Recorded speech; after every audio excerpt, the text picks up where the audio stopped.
Hello, welcome to Teach You Why once again. Now that chemistry practical is done and dusted, let us all focus on the dreaded paper 2.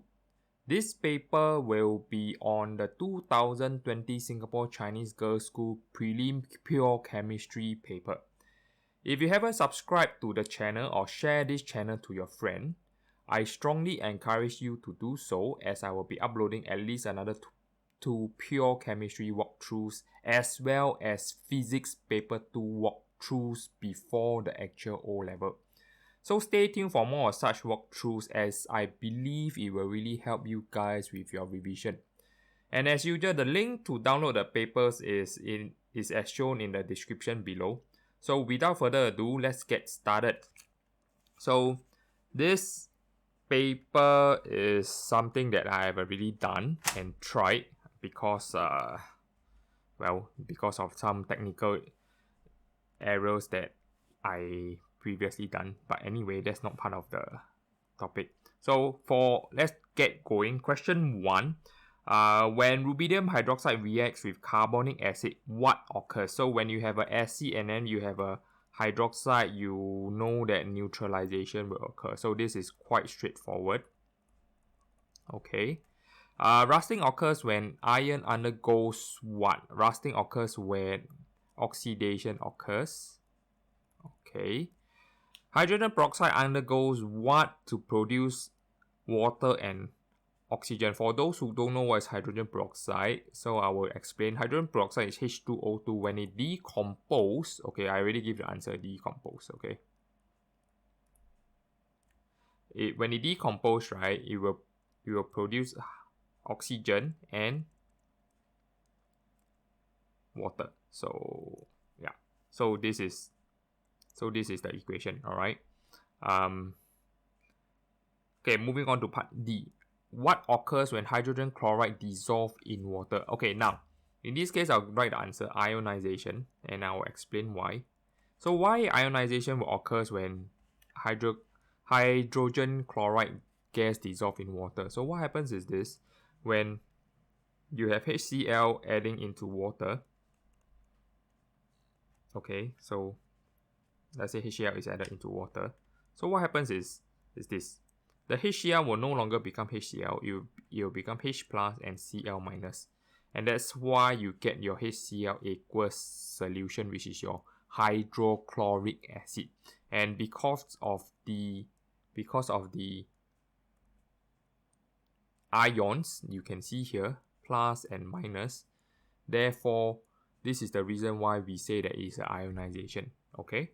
So moving on, zinc can be obtained from zinc oxide by reduction. Okay, so this is what you learn in metals, where in order to get a pure metal, right, be it iron or zinc or lead, how do we get it? We get it via reduction, either by electrolysis or react it with hydrogen or carbon. Okay, so that's quite straightforward. So question 1, typically I will classify this under like a mixed topic, where they will try to jumble up every single topic within what you have learned in the 2 years, and then they test you individually, and anything can come up here, anything can come up under the sun. So but usually it's quite easy because you have all this it's like a fill in the blanks, and then it's easy to fill in the blanks with the help of all these words. Okay, so part 2, question 2. One process in the purification of water is filtration. The diagram shows a water filter used at home. A student collected a sample of water from the filter.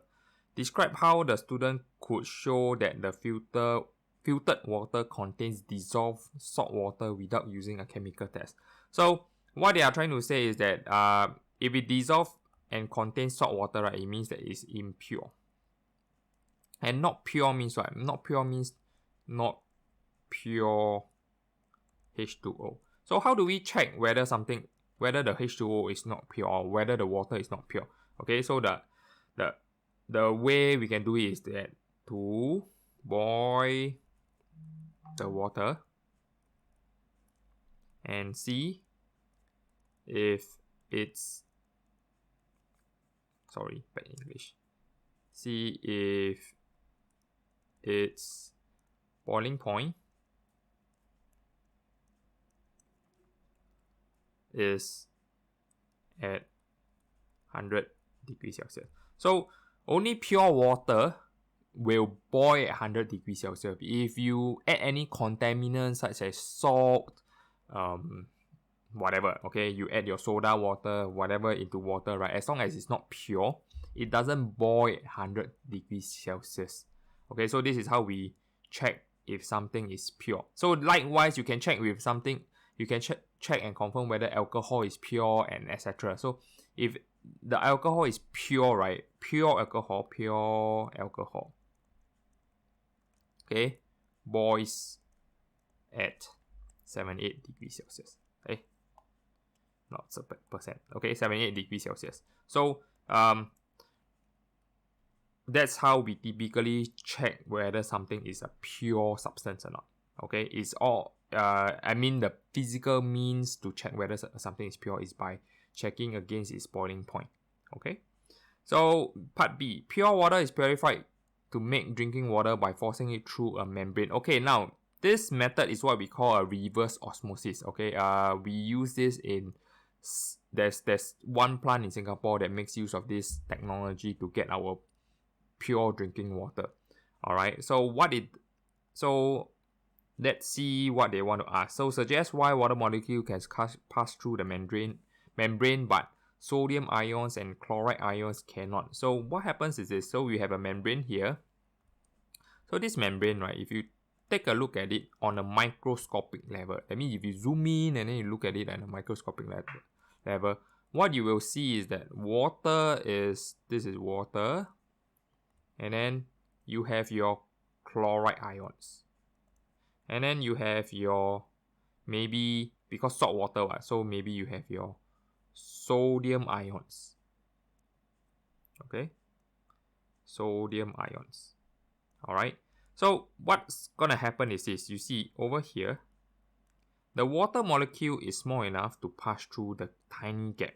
So the membranes are designed and engineered such that, right, it is only big enough for the water molecule to pass through. So for example, if you guys look here, the chloride, if you try to force chloride through, it cannot go through because it's blocked by the membrane. Okay, likewise for the sodium ions, it cannot pass through because they are too big for the gaps. And that's how we get pure water. Essentially what we do is we force the seawater, which contains water and your NaCl, and then what's left here is, sorry, not NaCl, is your H2O. Okay, because of all these gaps. So suggest why, and the reason is water. The water molecules are small enough to pass through the gaps of the membranes, but not sodium or chloride ions. Okay, that's why it's only 1 mark. Quite straightforward. Okay, part C on chromatography. Chromatography can be used to separate components of a mixture. A student used paper chromatography to analyze a black food coloring. The student placed spots of known food color A, B, C, D, E and black food coloring on a sheet of chromatography paper and carry out paper chromatography using ethanol as solvent. The results are shown in the chromatogram below. So where is the black dot? The black dot is here. Okay, I shouldn't use this blue dot to help you guys understand. This is my black dot. So what's gonna happen is this. Because of chromatography, the black dot actually from here, right, if you just analyze here without going into the question yet, let's just analyze this. Right, at this glance, you know that it will separate into 1, 2, and 3. 3 different ink. That means your black ink actually contains 3 different ink mixed together. Alright, and then finally you have your solvent front. That means how far the ethanol has traveled from the starting line. Okay, so part 1. Which of the known food color is the least soluble in ethanol? So pretty obvious is B, because why is it not soluble in ethanol? How do we know that? It's because it doesn't even travel together with ethanol. Alright, so and that's why it's B. Now if I were to switch the question, which is the most soluble out of A, B, C, and D, A, B, C, D, and E, the answer will be this, because it travels the most out of the 5 of them. Okay, so something to take note of how you determine whether something is more soluble in ethanol or more soluble in the solvent, etc. Alright, so what does the chromatograph tell you about the composition of the black ink? So as I already said before I start the question, we already know that based on the chromatogram, right, the black ink actually consists of 3 different inks, 1, 2, and 3. And how do we answer this sort of question? So what can we say? So because it's 2 marks, so that means you need 2 points. So let's talk about point number 1. Point number 1 is it tells that the black ink contains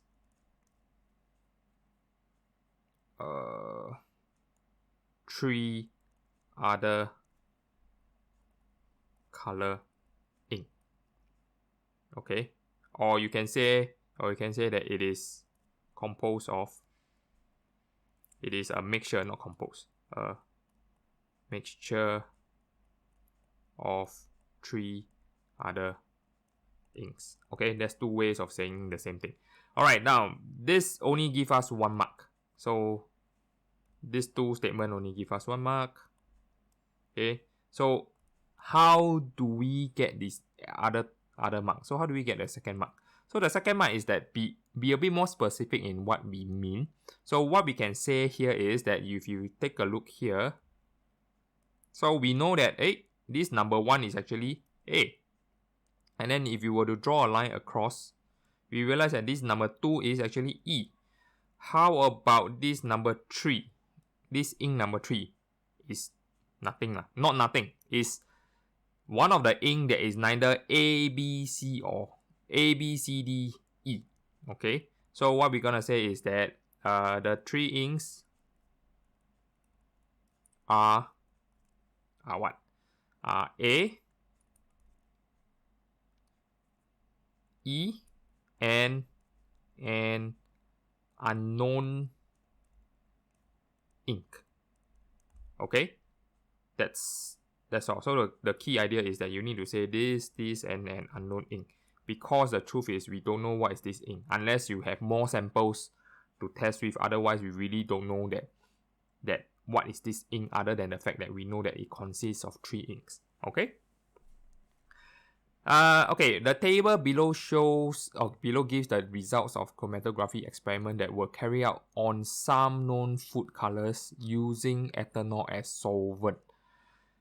Okay, so we have, I don't know what, R4R, I don't know how to pronounce, Fastrate, and then Etostrine. Okay, the pronunciation is not important, but just take a look at what's important here is your RF value. Okay, and then how they calculate the RF value. So how they calculate the RF value basically is like the total distance traveled from the solvent front divided by the distance traveled by the food coloring. So in this case it's 27 over 67. You get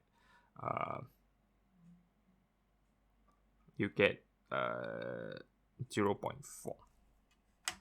Let me check. 27 divided by, yeah, you get 0.4. Okay, so now using the results of the chromatogram and information in the table, suggest which food coloring in the table could be Food coloring C. Explain your answer clearly showing the necessary calculation. So what we need to do is we need to take note of this table and then go back to this chromatogram. Okay, so it's a bit messy, so let me erase all this. Okay, so what they want to see is they want to check this, and then you go up here. Now, if you were to use a ruler or try to use some aggregation, estimation, whatever you want to call it, you notice that from here relative to here, okay, we can say that this purple line is approximately 40%. And how I know? You make an estimation. You see, if you use a ruler, you measure here to here, half is around here, so here should be another 10%, and then this part here will be 40%.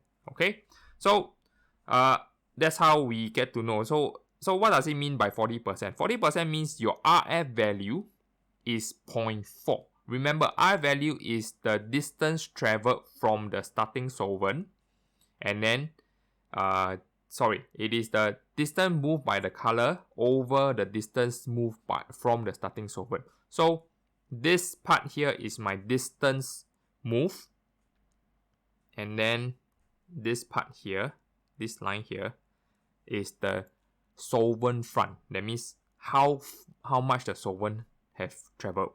So in this case, right, we can say that C is fast rate.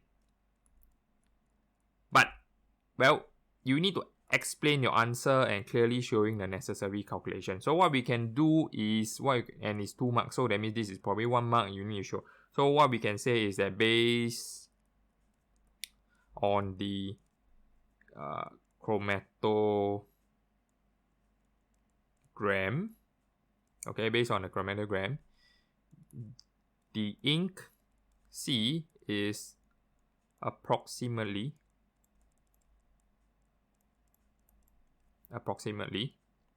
40% of the solvent front distance. Okay, based on the chromatogram, the ink C, the distance moved by ink C is approximately 40% of, and therefore C is, okay, I should rearrange this. So, and therefore C is fast rate, since not since, this shows that the RF value is 0.4. okay, hence C is fast rate. Okay, so I think it's quite straightforward. Okay, so let's move on. Question 3. Hydrogen sulfate HF has a simple molecular structure. It is soluble in water. Suggest 2 other physical properties of hydrogen sulfate. So simple molecular structure, what you need to know. By now, 1 week before the exam, I hope by now memorize. If you don't understand or what, at least by now you should have already studied enough to know that simple molecule has typically 2 things. Number one, it has low melting or boiling point. Okay, because they want the physical properties. And then the other one is that because simple molecular structure, it doesn't have any ions, therefore it cannot conduct electricity. Okay, this is always the case. So I'll move on.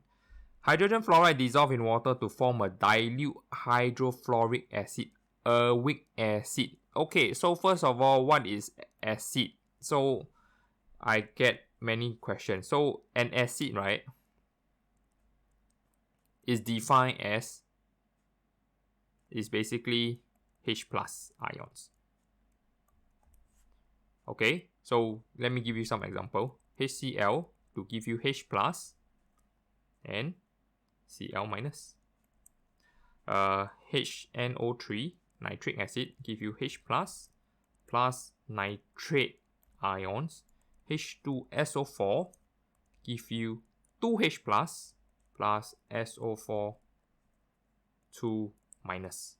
And you see, all of them has this H plus, which suggests that what makes an acid is basically H plus. And in fact, it is the concentration of H plus that defines whether it is a strong or weak acid. So with the help of an equation, how will we write this? So HF will be partially dissociated. I will explain why. Okay, so this is my equation, and so this is my 1 mark.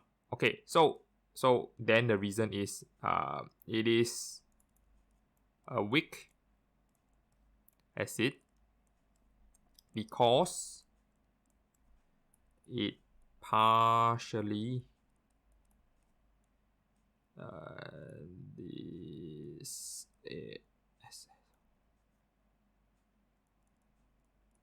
into H plus and F minus ions.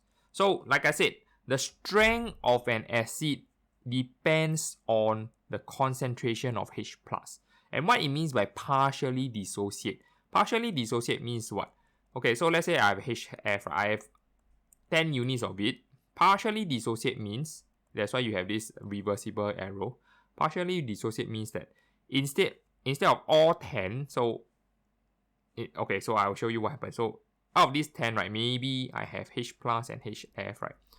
2 out of these 10, 2 will become H plus and 2 become F minus. And then what you have is that you have 8 HF. Okay, unlike HCl. So HCl, what happens is this.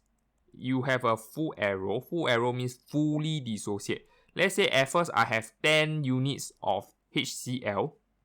Okay, all of them will fully dissociate to give you H plus and Cl minus, which means all 10 of them will become H plus and Cl minus, and no more here, 0.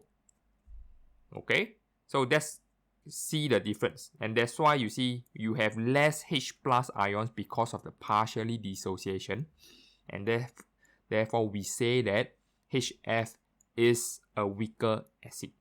Okay, moving on. Dilute hydrofluoric acid react with excess magnesium. The salt form is magnesium fluoride. Calculate the volume of gas produced if the acid solution contains 0.2 grams of hydrofluoric acid. Okay, first thing first, whenever we look at this kind of question, first thing, write your equation. There's a reason why they write your equation. And then this equation, what is this equation? This equation is your acid plus metal reaction. And what does it give you? It gives you a salt plus H2. Okay. In lieu of time, I know there might be some people out here who is struggling and don't know how we get to this. So basically, I will explain once. Hopefully, it will help you with your revision. Okay, if you are watching this. How do we get MgF2? Because if you look up your periodic table, Mg is in group 2. Okay, it's in group 2. Group 2. And group 2 means what? Group 2 means it will form Mg2+. So in order for you to balance out the charge, you will need 2F minus. Because you have 2 positive charge and then 2 negative charge. Combined together give you MgF2 And then this thing, if you see on the whole, is neutral charge, no charge. Okay, that's how you write the salt equation. So in all acid and base equation, the devil is always a salt. And what I mean by salt, you can take a look at your textbook. All 5 acid and base equation, right, has this salt plus something, salt plus water, salt plus hydrogen, salt plus water plus carbon dioxide, etc. Okay, so yeah, the devil is always a salt. Okay, I digress. Anyway, let's come back to here. Calculate the volume of gas produced if the acid solution contains 0.2 grams of hydrofluoric acid. So first of all, we need to find the number of moles of acid. So the number of moles of acid is number of moles of acid. Okay, why we want to find the number of moles of acid? So that from here we find the number of moles of acid, we can find the number of moles of gas. And once we know the number of moles of gas, we can find the volume. Okay, number of moles of acid is equals to 0.20 divided by 1 plus, divided by MR, which is 1 plus 19. 19 is the MR for fluorine, 1 is the AR of hydrogen and fluorine. So we have 0.2 divided by 20, 0.01 mole. Okay, 0.01 mole, and the mole ratio is what? HF, 2HF is to H2, and therefore 0.01 is to 0.005. Okay, and from here we can find, from this we will find number of mole, not number of moles, volume of H2 is equal to 0.005 times 24 dm cube. Okay, 0.05 times 24, you get 0.12 dm cube. Okay, so this is the answer. Okay, now I think some may ask, why times 24? What it means is this: for every 1 mole of any gas, I repeat, 1 mole of any gas. So 1 mole, I write here, 1 mole of any gas. Keyword is any gas. Okay, any gas means what? Your Cl2, your Br2 gas, your H2, your N2, your whatever lah, CO2, CO, whatever you can, methane gas, etc. As long as it's gas, of any gas you can think of, okay, they will occupy, 1 mole of gas will occupy 24 dm cube of volume at RTP, at room temperature. Okay, that's all. That's what it means. So that's why I have, if 1 mole of any gas occupies 24 dm cube, then if I have 0.005 moles of H2 gas, therefore it will be 0.005 times 24 dm cube, and that's why you get this answer. Okay, again, I'm repeating this for the sake of those who don't know. Those who know, you can just press forward and skip to the next question that you are interested in. Okay, explain in terms of structure and bonding why magnesium fluoride has a high melting point. So magnesium fluoride, so whenever we talk about structure and bonding, first of all, you need to know by a look of it what kind of structure it has. So magnesium fluoride, you have your magnesium and you have your fluoride. You have a metal and a non-metal. So metal and non-metal forms an ionic bond. So MgF2 has a ionic bond.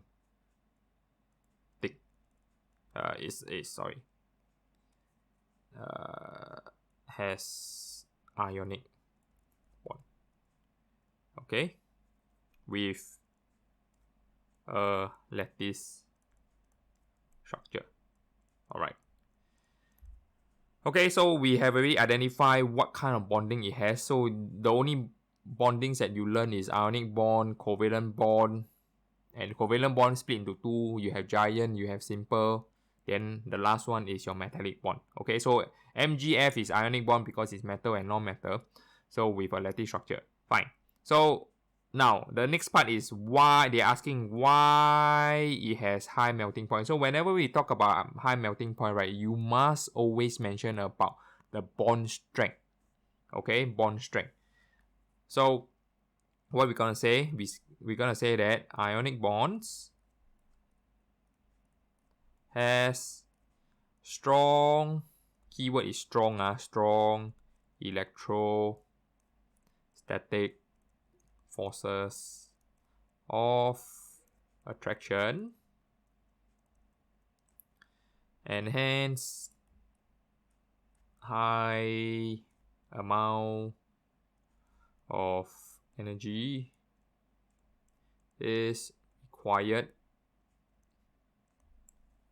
to break these strong bonds. Therefore what? Therefore, it has high melting point. Okay, that's all. Okay, dot and cross diagram. Very simple. So Mg, I will show those who don't know how to draw for the sake of the weaker student watching this. So at first, Mg has two outermost electron. Okay, so like all atoms, they desire and they want what? They want octet structure. Octet structure means full valence shell, like this, 8 outside. Okay, so for magnesium, there's two ways you can achieve it. One way is to add more electrons. Okay, add 6 more electrons. But that's not gonna be very easy. Okay, so what magnesium will do, right, is instead of taking in 6 more electrons, it gives away the 2 electrons. And once it gives away, you see, you have your octet structure, right? Alright, so the question now is, you give electron, someone has to take it. Okay, you cannot just give it to empty space and then throw it away. It doesn't work this way. You need to give it to someone. So first we draw this, and because you give away, the charge is +2. Now give to who? In this case, you have fluorine. Fluorine has what? Fluorine has, if you look at your periodic table, fluorine, sorry, I should use dot and cross, so should be dot, dot, dot, dot, dot, dot, dot. Okay, so fluorine has 7 outermost electron. So what can fluorine do? Fluorine can say thank you to magnesium and then accept this.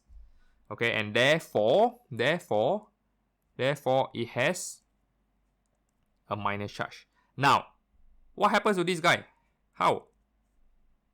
Throw away? No. Very simple. All you need to do is give it to another fluorine. Number times 2. Okay. So that means 2 fluorine will take the 2 electrons that is donated by magnesium. And finally, we have this answer. Okay. So this is the answer that we have.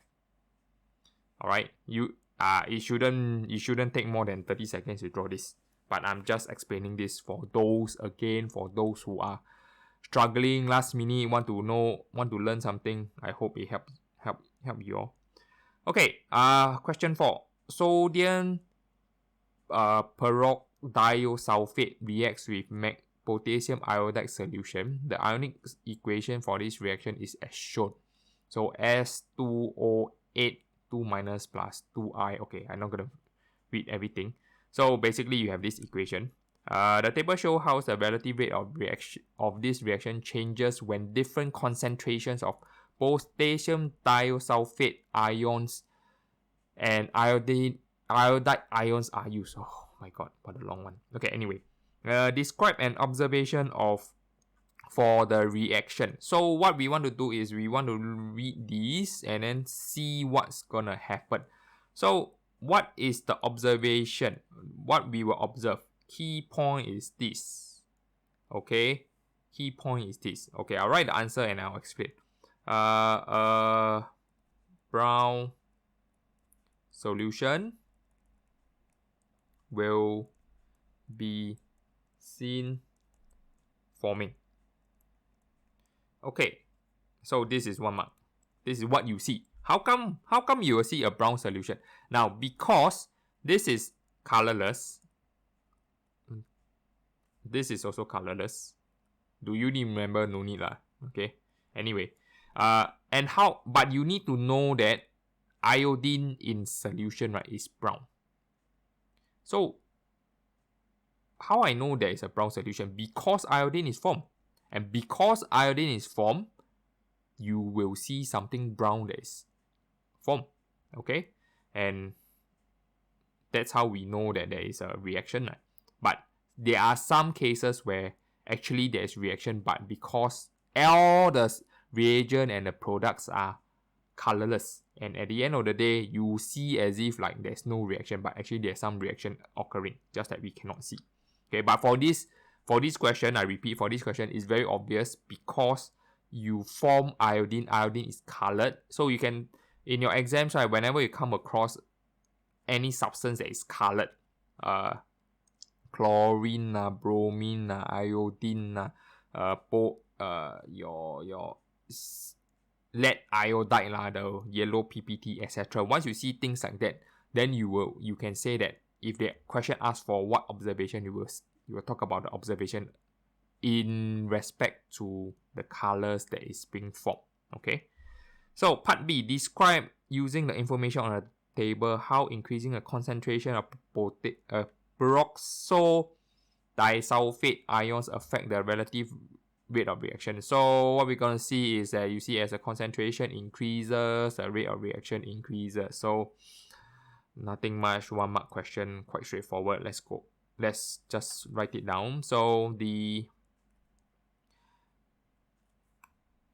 as the concentration of S2O82 minus increases, the rate of reaction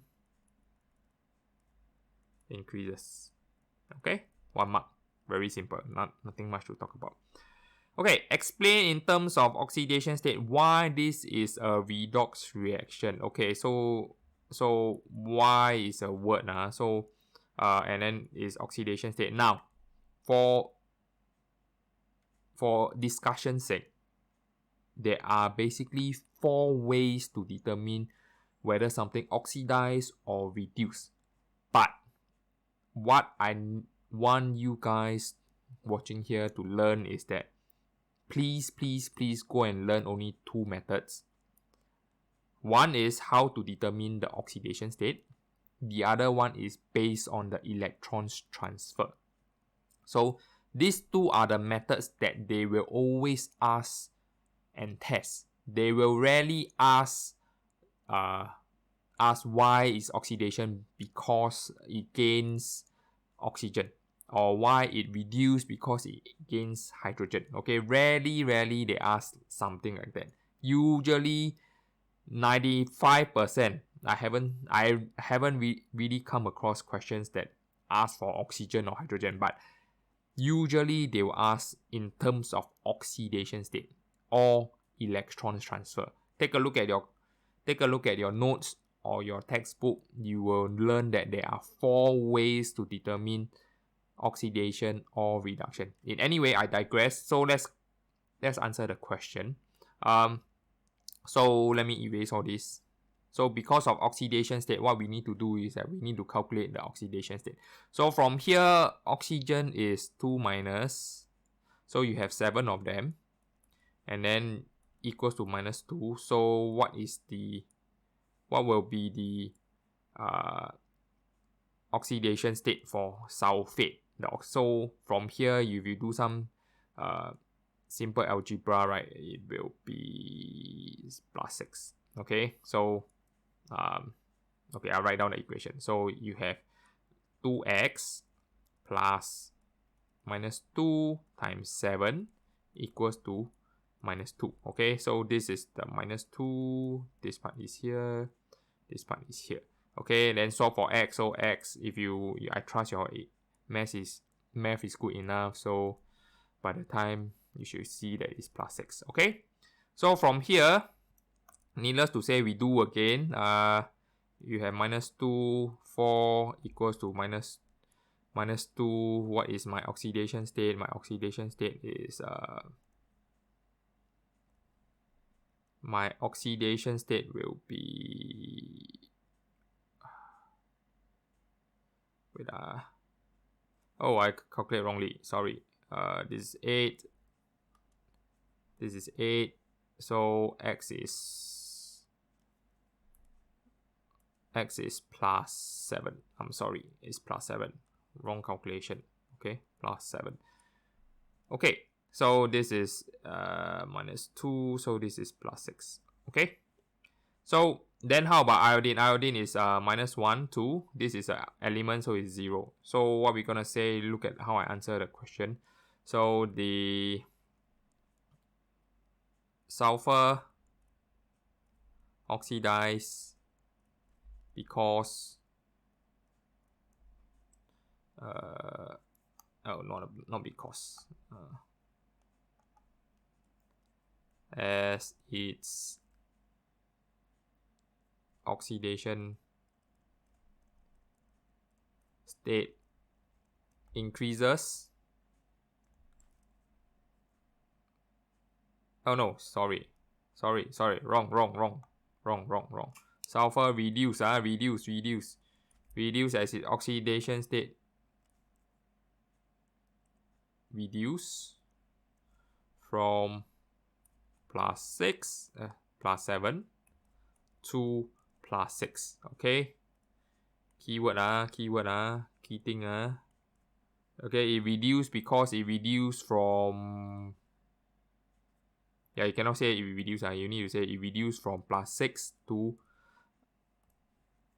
+7 to +6. And then for iodine oxidize as its oxidation state increases from -1 to 0. Okay, and hence we have a redox. This is a redox reaction.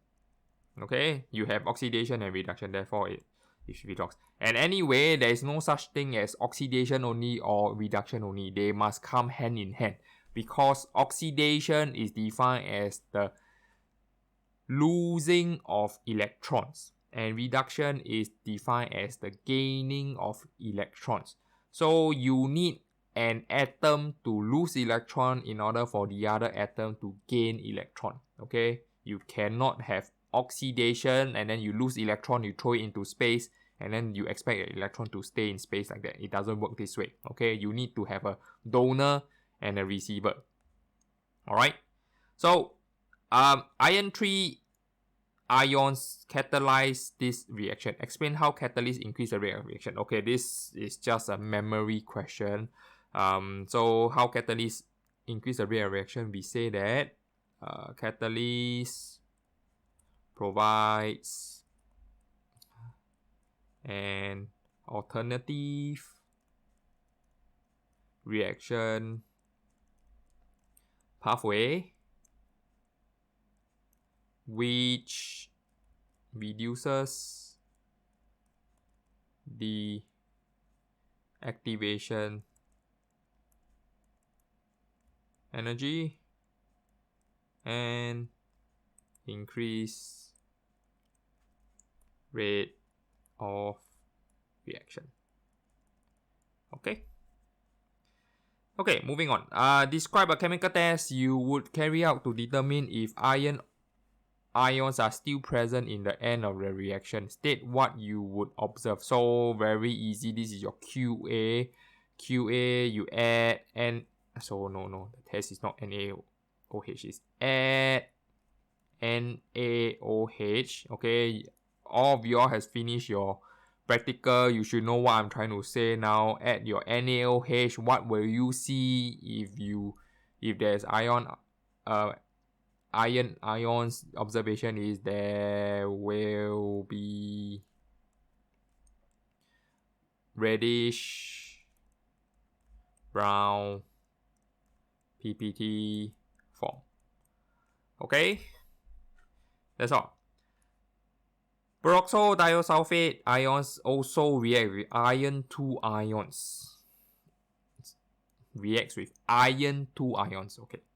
The products are iron 3 ions and sulfate ions. Construct the ionic equation for this. Okay, so most I noticed based on what I observed is that some student has problem with ionic equation. So let me just go through what you need to do.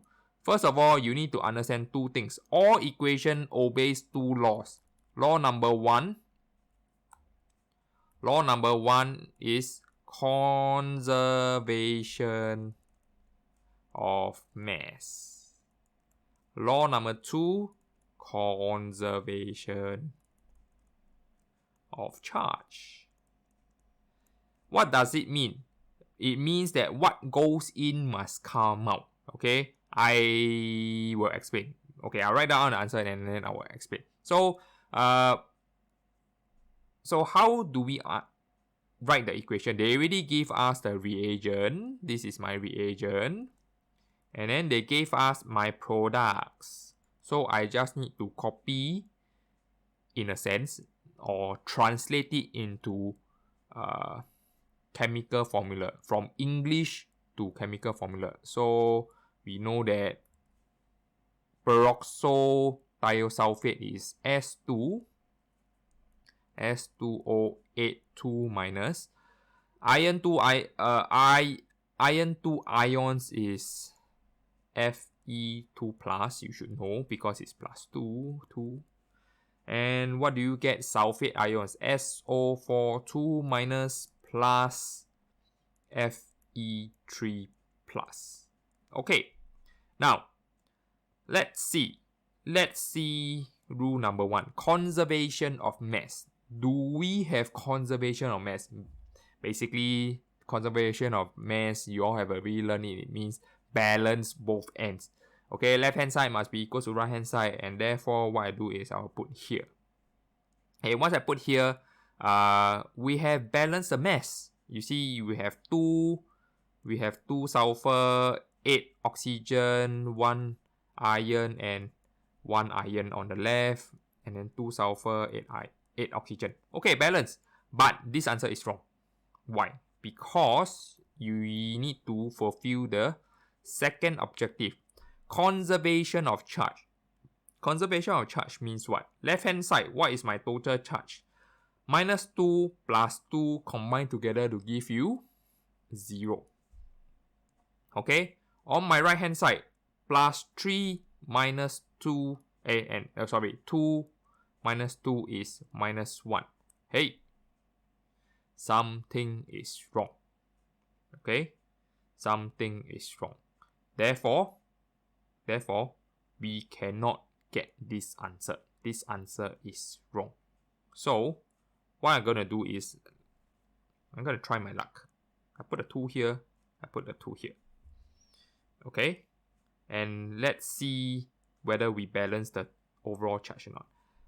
So on my left hand side, I have minus 2 and 2 plus 2. So it's plus 2. Okay?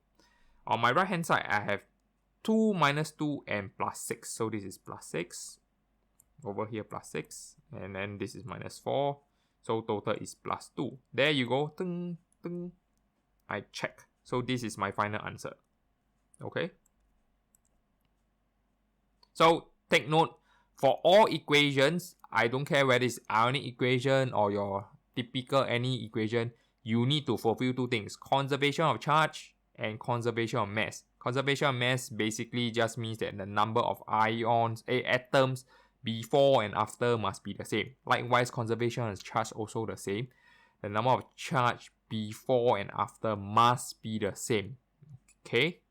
So in this case, left hand side is +2, right hand side is +2. Right? Okay, move on. Question 5. 1.5 grams of solid lead nitrate is added to 125 cm cube of 0.1 moles per dm cube of sodium iodide solution. Write the equation for this reaction. So we have lead nitrate PbNO3 2.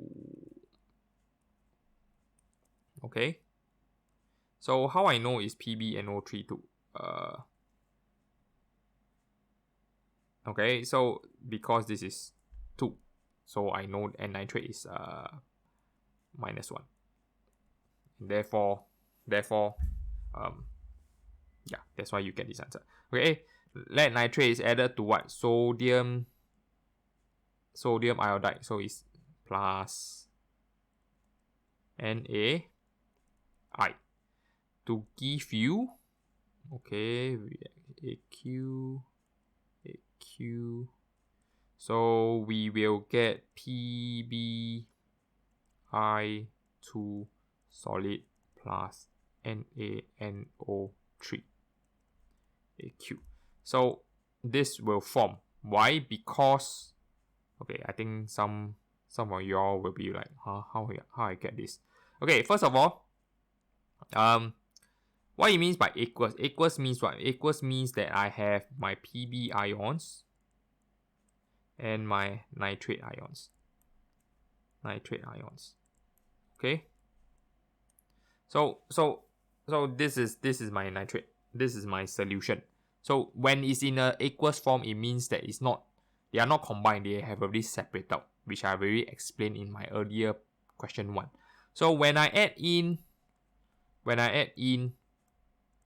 sodium iodide, same thing will happen. So let's expand this container.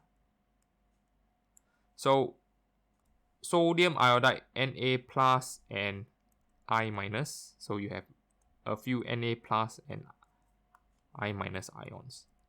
So now they will be mixed. They will meet. They will fly around. They can fly around, okay, to meet each other. So if iodine meet sodium, nothing happens. They will just dissociate. However, when iodine meets lead, you learn in your solubility table that what? PbI2 is a solid. So when the lead ions and the iodide ions meet, when they meet, they are no longer becoming ions. They will become a solid called PbI2 solid. Okay, and it's a yellow PPT. Alright, so anyway, that's not part of the question, but I'm just explaining what's going on.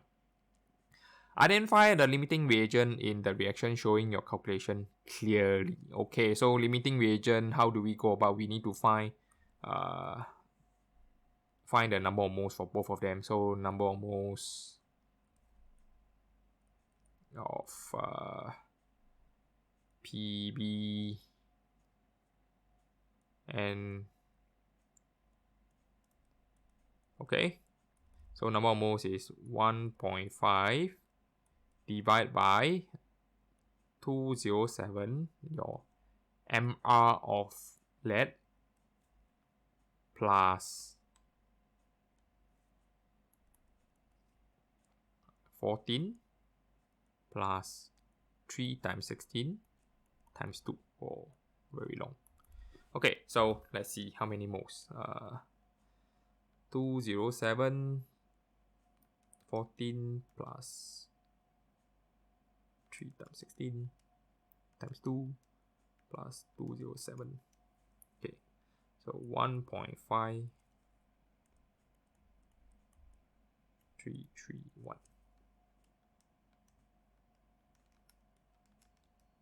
okay, you get 0.00453 moles. Okay. Oh, let's see. I never balanced my equation. So let's balance it. And let's balance it. Okay. So conversely, number of mole of Na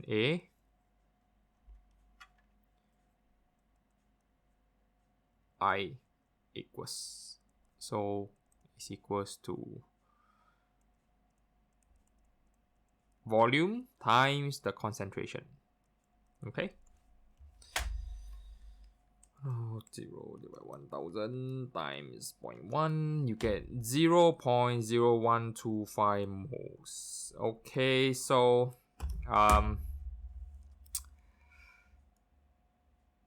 let's see. Okay, so we will use this.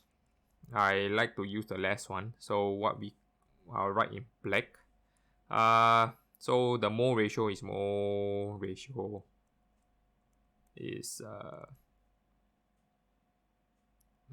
PbNO3 is to sodium iodide is 2:1.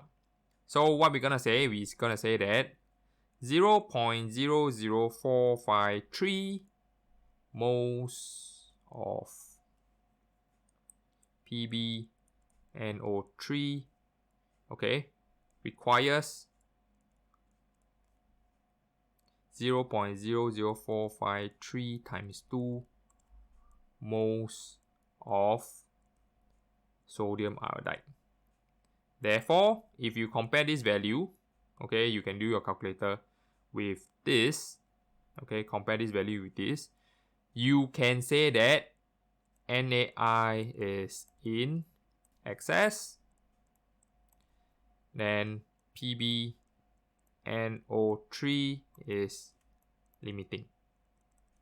Okay, that's how we make comparison and see that whether something is limiting or not.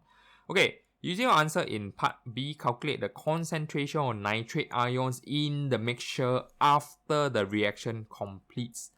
Okay, so let's see. Let's take a look at the equation. So you have Pb lead nitrate ions, and then we have your sodium nitrate ions. So the question now is where the nitrate ions come from. The nitrate ions at the product side comes from the lead nitrate. Okay, I repeat. The nitrate ions after the reaction comes from my lead, and my lead nitrate is limited, and therefore whatever amount of lead nitrate I have will kind of limit the amount of nitrate I have after the reaction. So the answer is number of mole of PbNO3 is what? 0.00453. And if you see here, pay attention here, there's a 2 here.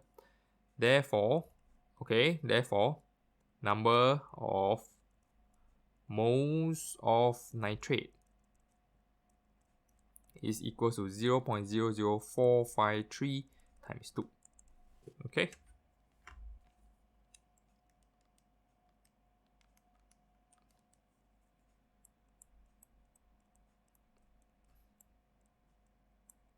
Alright, so I repeat, this one is very, very confusing, and not many people can get it. Because I have this number of lead nitrate, and the nitrate doesn't take part in the reaction. It just, still in ionic form.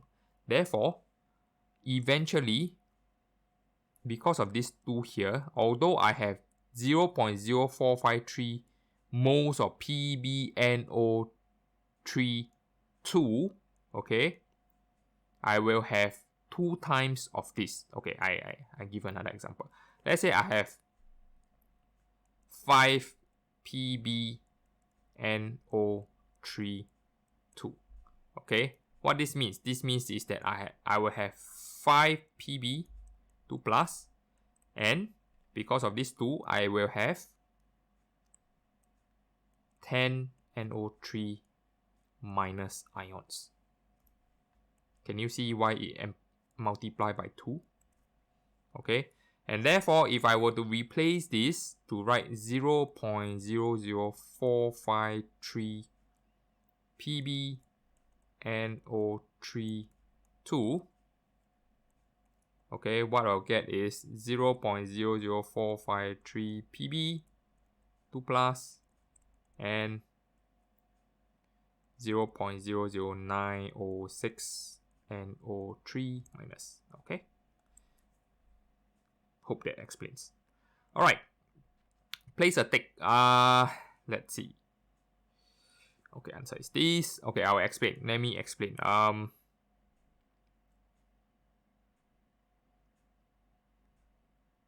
Wait, let me explain. Let me see.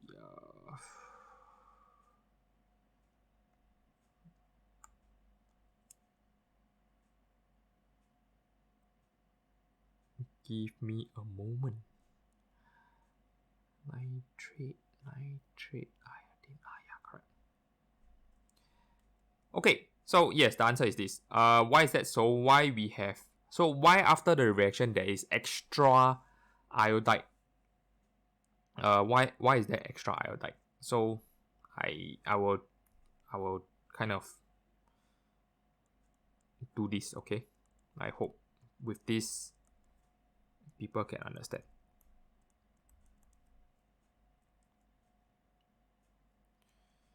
Q to give you Pb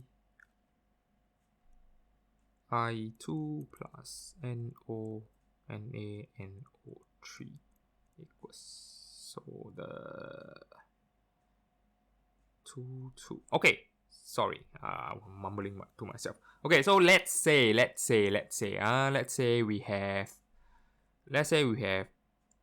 5 of PbNO3 2. Okay, and then we have 20 of this. Okay, so what's gonna happen is this.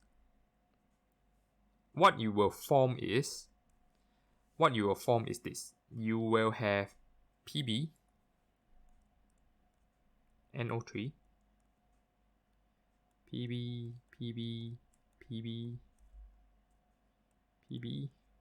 and then okay, I'll write 5 times of Pb and 10 times of NO3 minus. How about this one? Okay, this one means what? I have 20 Na. Yeah, I'm trying to say that there's 20 units of NaI, and then I have 20 units of I minus. Okay, so what will happen is this. This and this will come together and react to give you what? To give you PbI solid. And how many PbI solid? 5. Which means out of this 20, okay, out of this 20, there will be a remainder of 10I. And this and this, they don't react together. They will still be in ionic form. Therefore, what is left? Okay, what is left is that we have nitrate ions, sodium ions, and iodine ions. Therefore, we have this one. Okay, this is my answer. Okay. All right. Moving on. Oh my.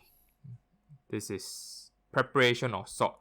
So, for those who have already watched the Assumption English chemistry walkthrough, right? I spent some time to talk about how we can deal with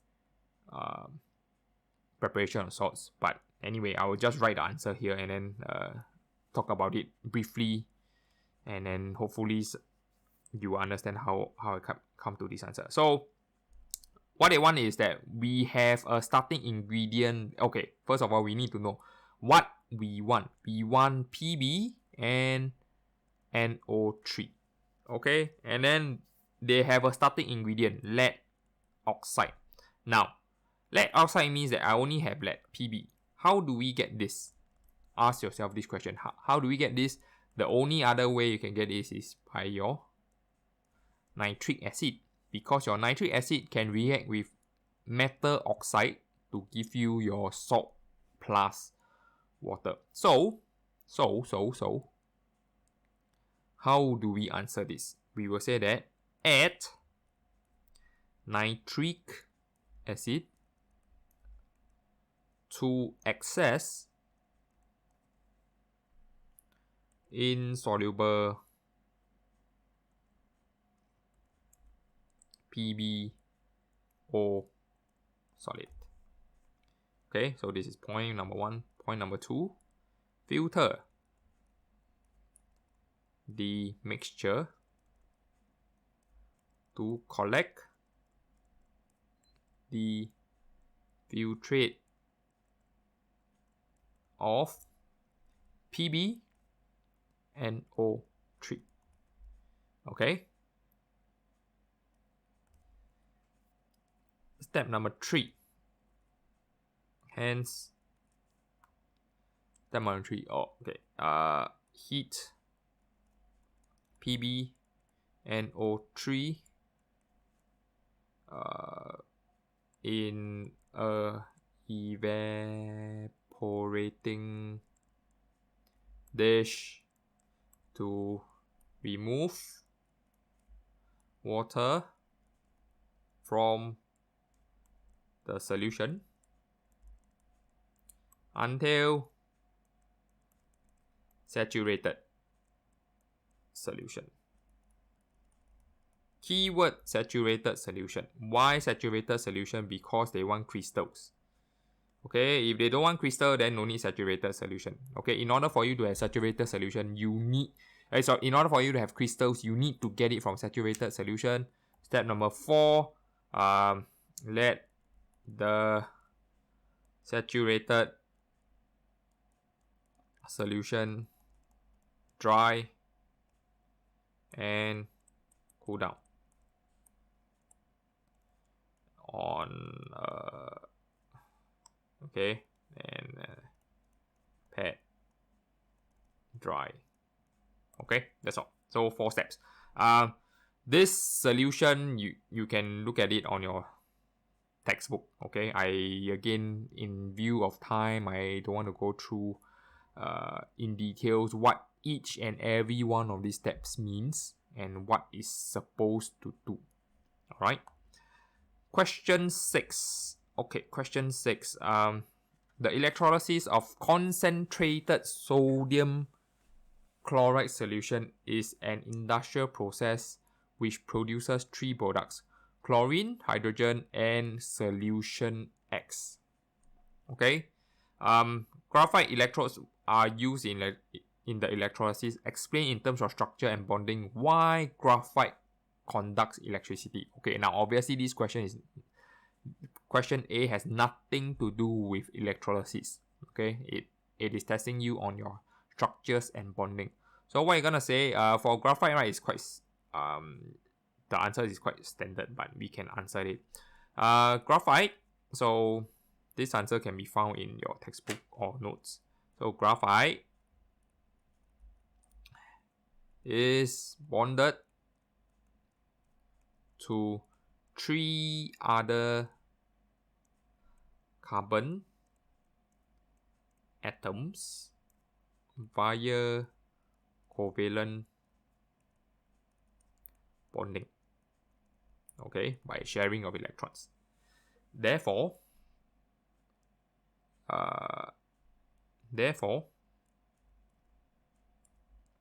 there will be 1 valence electron that is not part of the bonding. And keyword is free to move within the plane of graphite. Therefore, it can conduct electricity.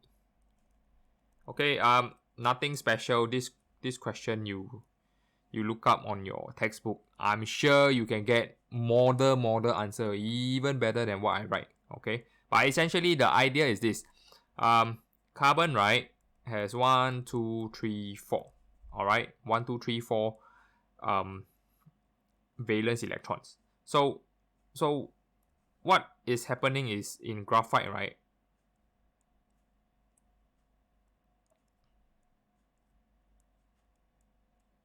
What's happening in graphite is that each carbon atom is bonded to only 1, 2, 3.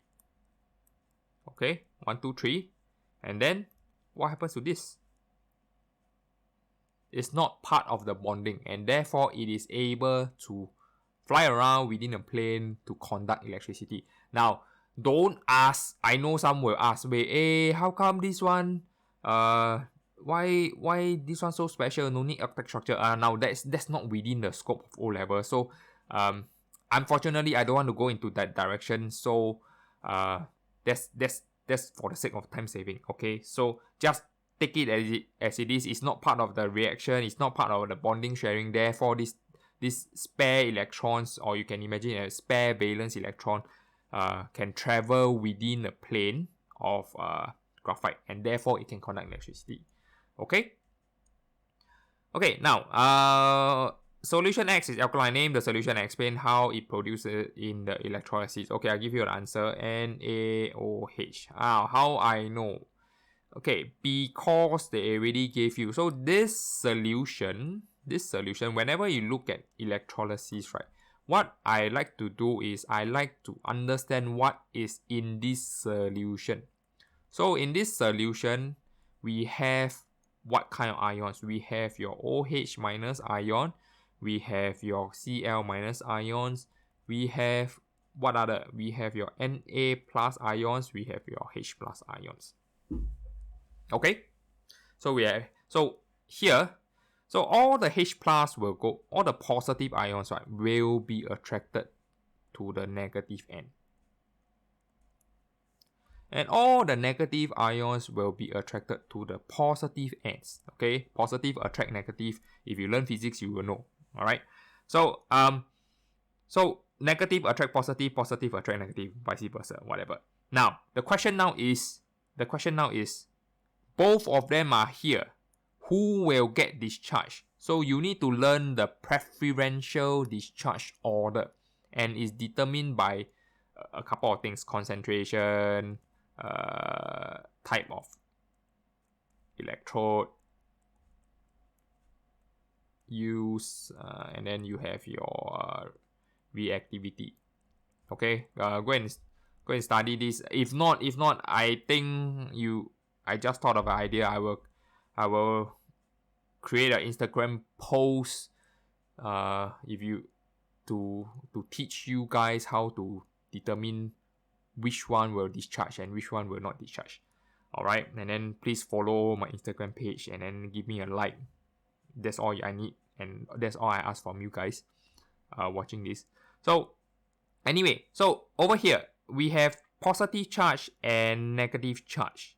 Okay, we have positive charge and negative charge. So the positive charge, hydrogen or sodium, which one will discharge? So the answer is hydrogen, because hydrogen is less reactive. The less reactive will discharge. Therefore, it gets reduced, and therefore you produce your hydrogen gas.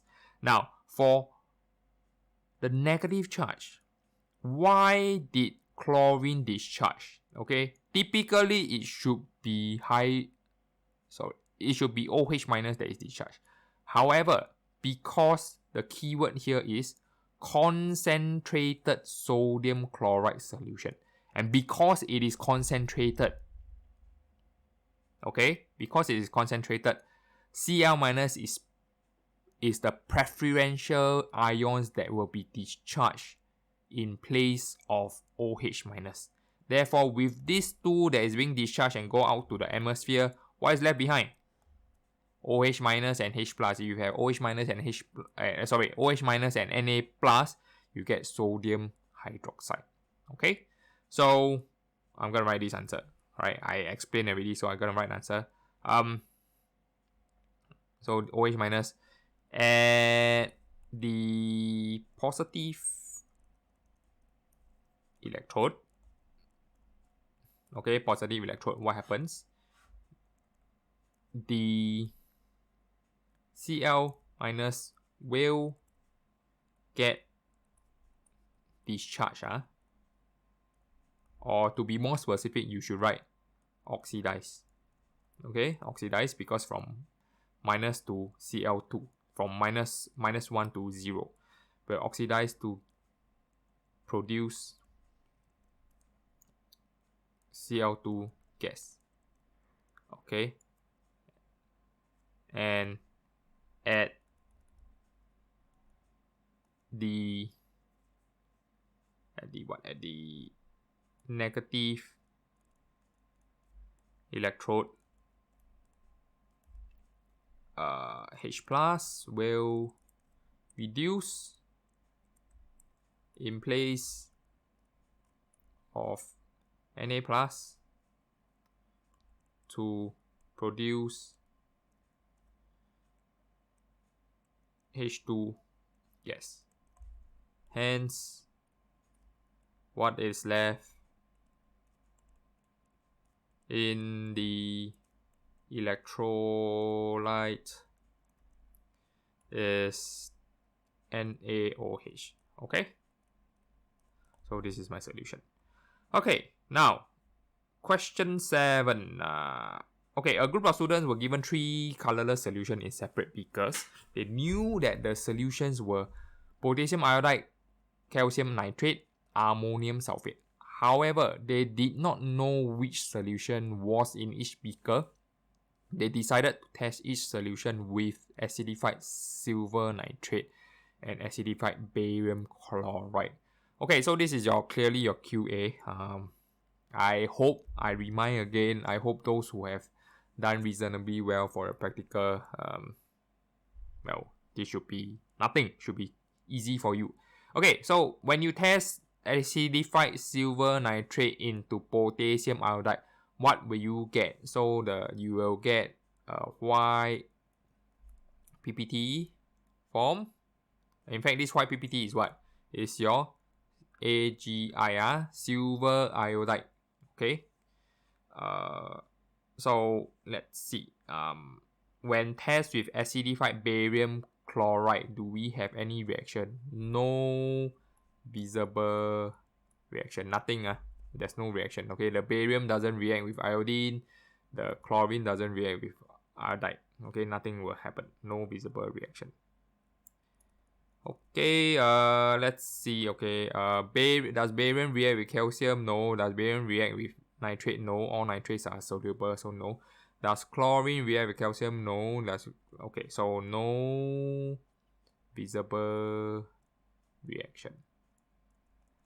Okay, does barium react with ammonium? No. Does barium react with sulfate? Yes, you get a white PPT of barium sulfate.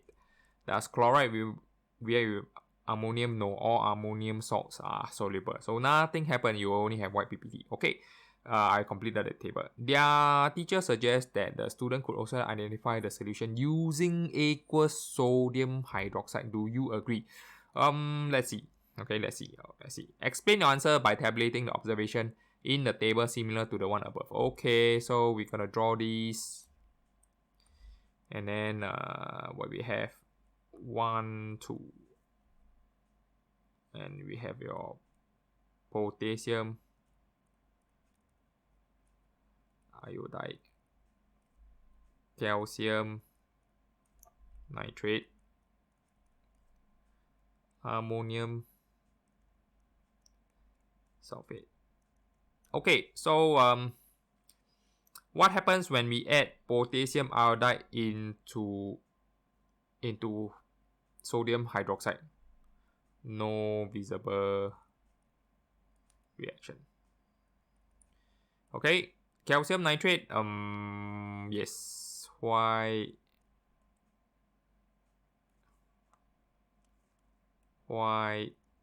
PPT of calcium, why PPT will be formed, okay? Ammonia gas will form to make red litmus blue.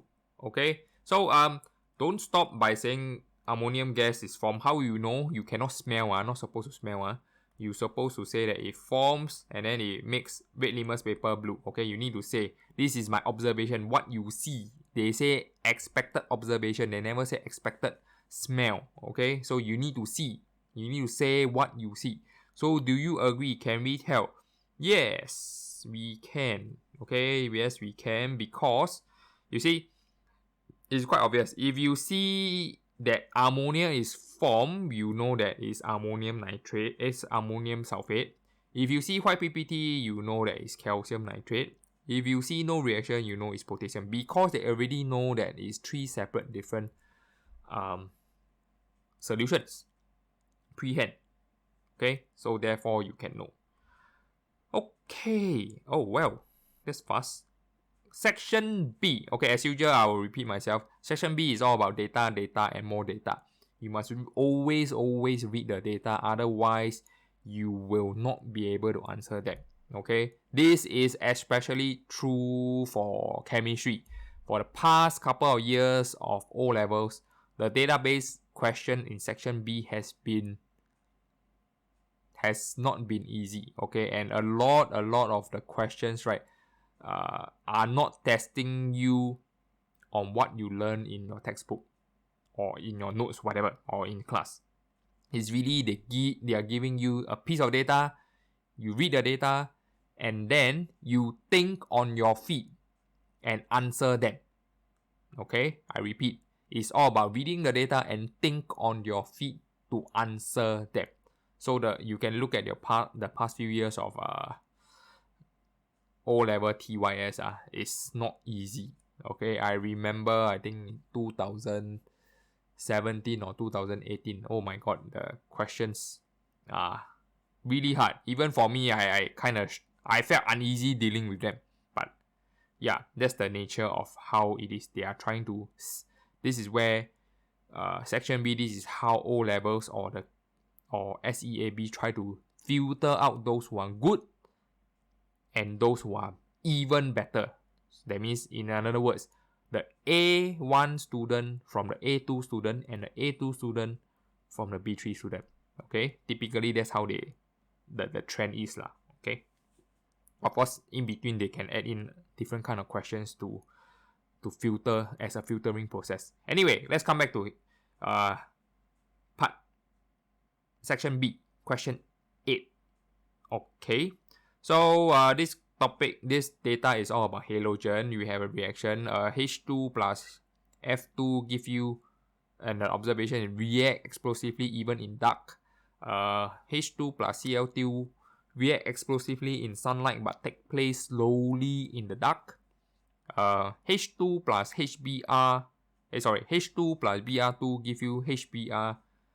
They leave blank. I'm very sure later they will ask us to fill in the blanks. H2 plus I2. Okay, there's a printing error. Let me cancel it and rewrite to H2 plus I2 to give you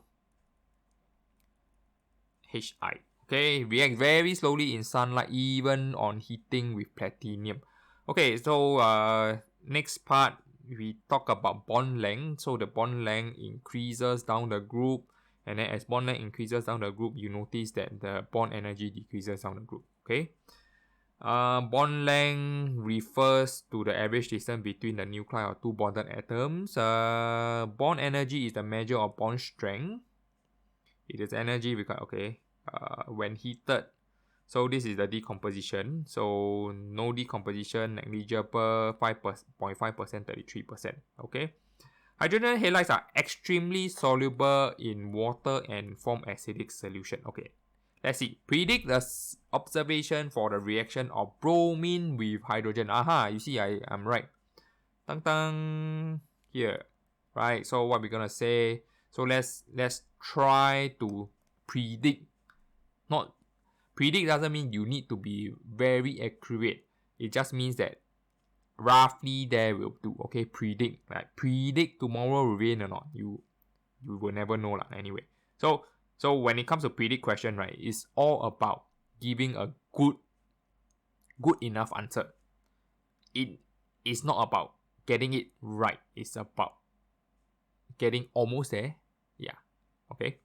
So now, we look down the trend. React explosively in dark, react explosively in sunlight, blank, react very slowly in sunlight even on heating with platinum. So, okay, we will say react slowly in sunlight. Now, I also don't know. I never seen this reaction before. So, I'm just trying to choose, write a good enough answer. Okay, we look at the trend. You see, so explosively, even in dark, explosively in sunlight. So the next thing should be react slowly in sunlight lah, because you see the next one is react very slowly even with heating. Wow, that means they shine the sun, they still heat it with flame, and then they even add a platinum. I think platinum is a keyword. So it's like something like a catalyst. So many things add together still very slowly. So I think my answer is good enough. Okay. So the answer will be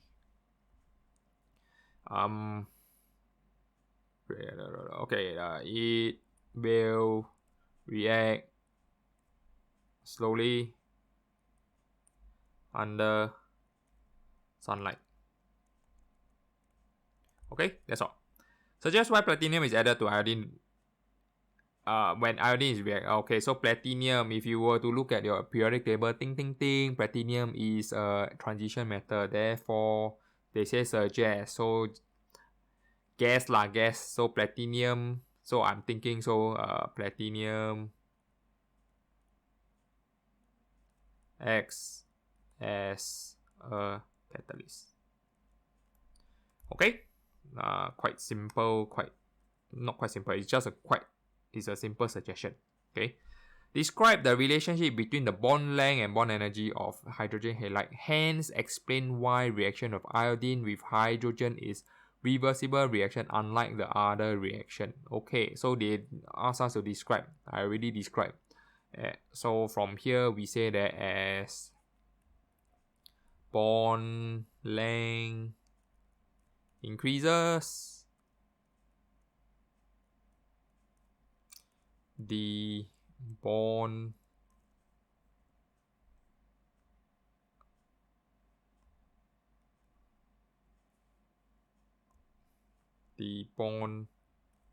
energy decreases. Okay. Therefore,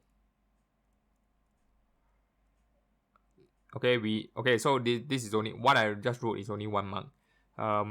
Hence, explain why the reaction with iodine with hydrogen is reversible unlike the other reaction. Therefore, not therefore. So let's see. So Hi has the longest bond but the lowest bond energy. Hence, Hi. Oh no, not hence.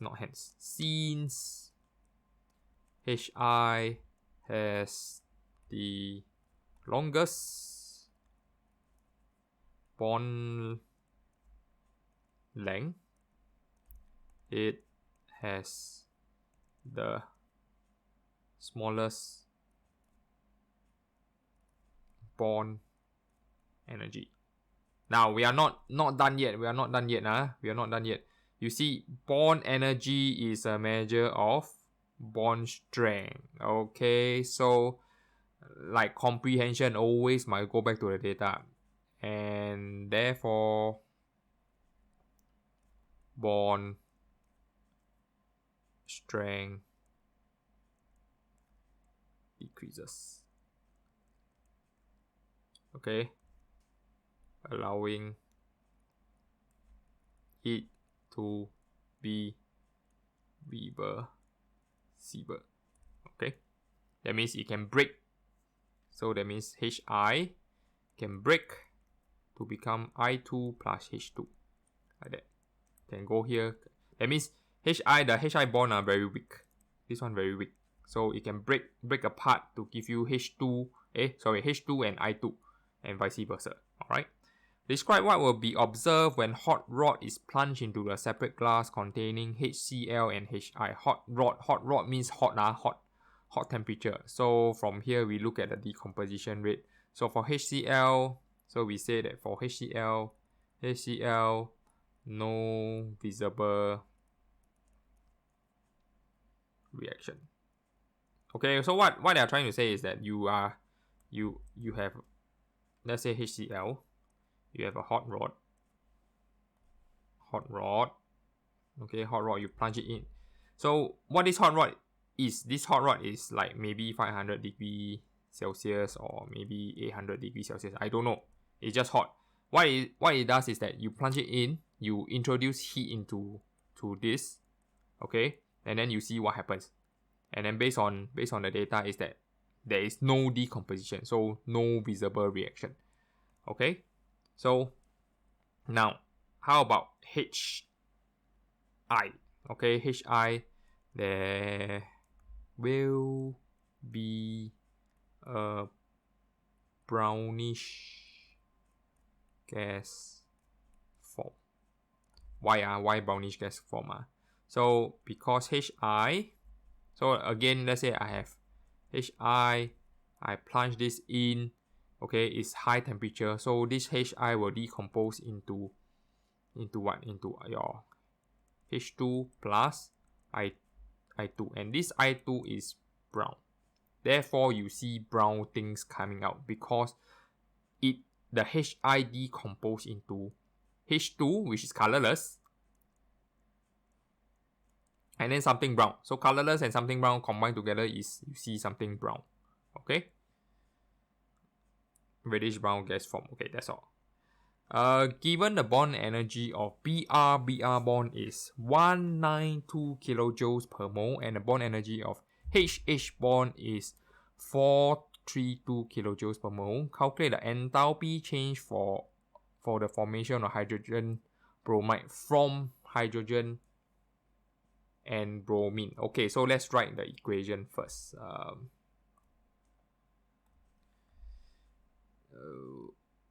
Okay, so we have H2 plus Br2 to give you HBr, right? So over here, what we have? We have H bond, we have Br bonds, and then over here we have HBr and we have two HBr bonds. Okay, so how do we find enthalpy change? To find enthalpy change is quite simple. First of all, we find the energy taken in to break the bond.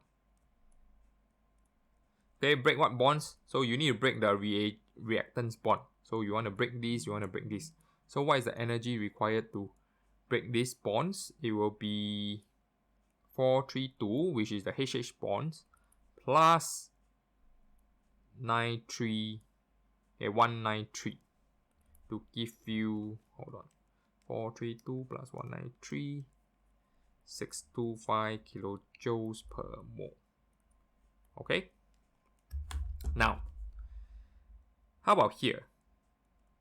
Okay, so whenever they break, so energy is taken in to break the bonds.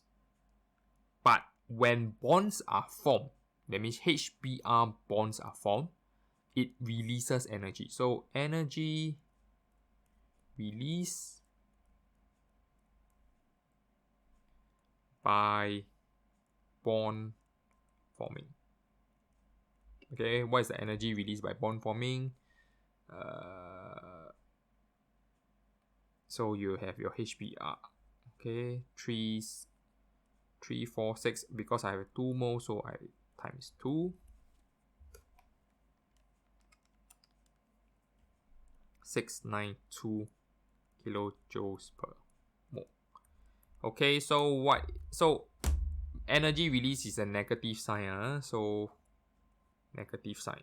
Okay, therefore enthalpy change, what? Enthalpy change is equals to 625 minus 92. Energy take in plus, okay, and then you minus this portion. Okay, energy taken in plus minus the energy that is given out. So you have 625 minus 692, negative 67 kilojoules per mole. Okay. Okay, moving on. Explain in terms of bond breaking and bond making whether this reaction is exothermic, endothermic. By the time you see this negative sign, you should know that it is an exothermic reaction. It is okay. So we need to explain. So this we have standard. We will have standard answers. So the amount of energy taken in to break the bonds are smaller than the energy release when the HBr bonds are formed. Therefore, it is an exothermic reaction. Okay, so the word exo means exit. Okay, the word exo means exit. So exit or what? Exit of the system, exit of the chemicals. So draw a labeled energy profile diagram for this reaction, clearly showing the activation energy and the enthalpy change of this reaction. Okay, it's quite easy. This is H, this is time. Okay, I will draw first, then I explain. So this is my activation energy, EA. And then this is my enthalpy change. And then my H2 plus Br2. This is my HBr. Okay, so let's see what is my activation energy. My activation energy is 627 kilojoules per mole. My enthalpy change is 67 minus 67.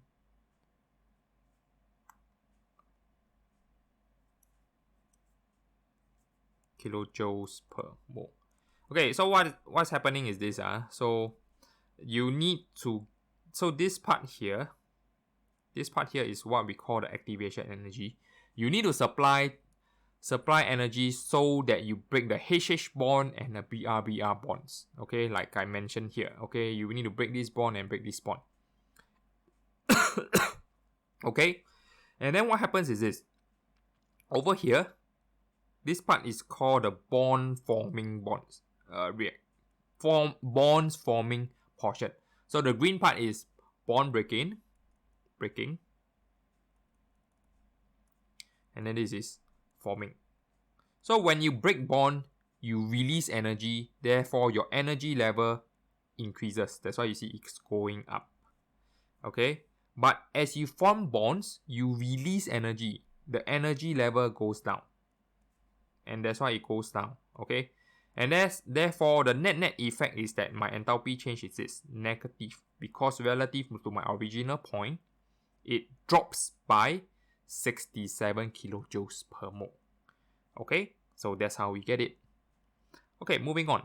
Oh, question 9.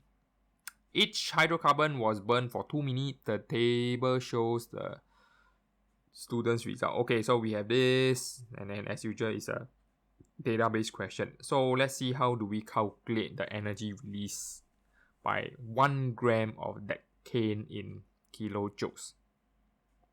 So before what I do is I will try to understand how they get all these values. So let's see. So the mass used is 0.81 grams and then the energy release. So to get this, so how do we get this? Let's try 16.8 divided by 0.81. Let's see what do we have.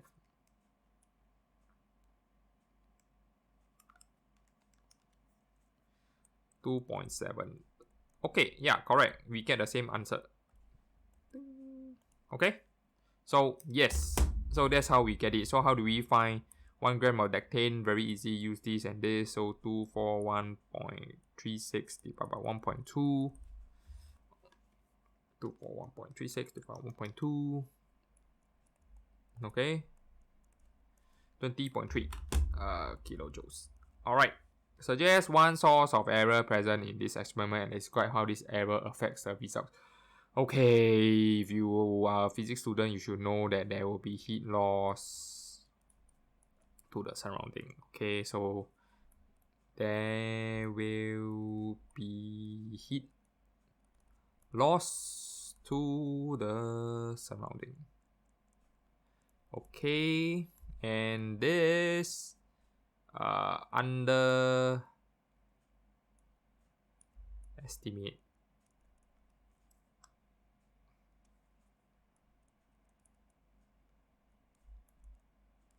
underestimate the actual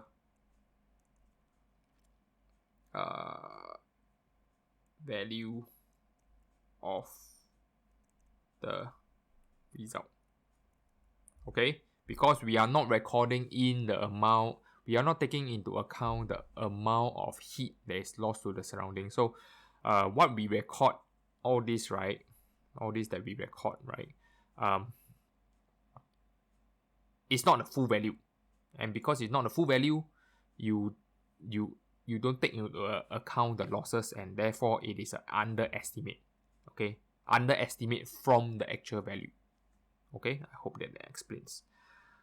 Section C, question C. The student noticed that the bottom of the beaker became covered in black substance when burning this fuel. Explain this presence of black substance. Okay, I'll write the answer and I'll explain.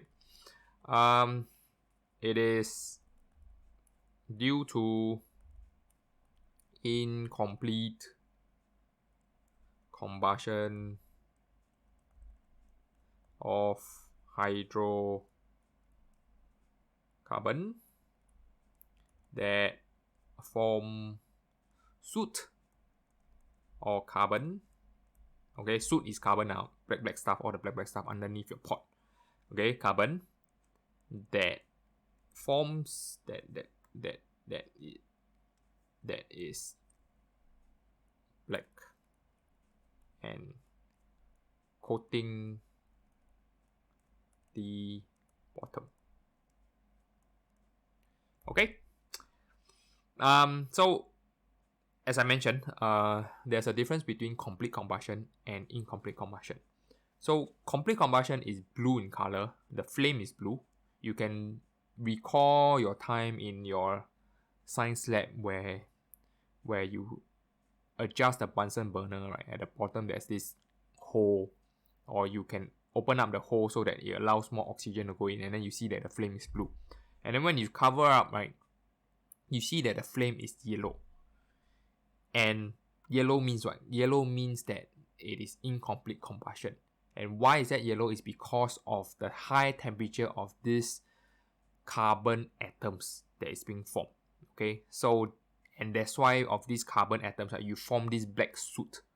Okay, all this black stuff is that is formed during fire or combustion, right? Is basically due to incomplete combustion, and then you form the carbon. Okay, Suggest why hexane produces less black substance when burned compared to hexene. A compound formula of this. Okay. Again, this is a suggest question, so no right or wrong answer. Oh, I wouldn't say no right or wrong answer, or rather no answer that is very specific. Okay, so let's see. Okay, so we will say something like, see. Let's see. Okay, hexane is able to undergo better complete combustion as it only has single bonds within the structure. Okay. Okay, now I you can ignore the second part lah.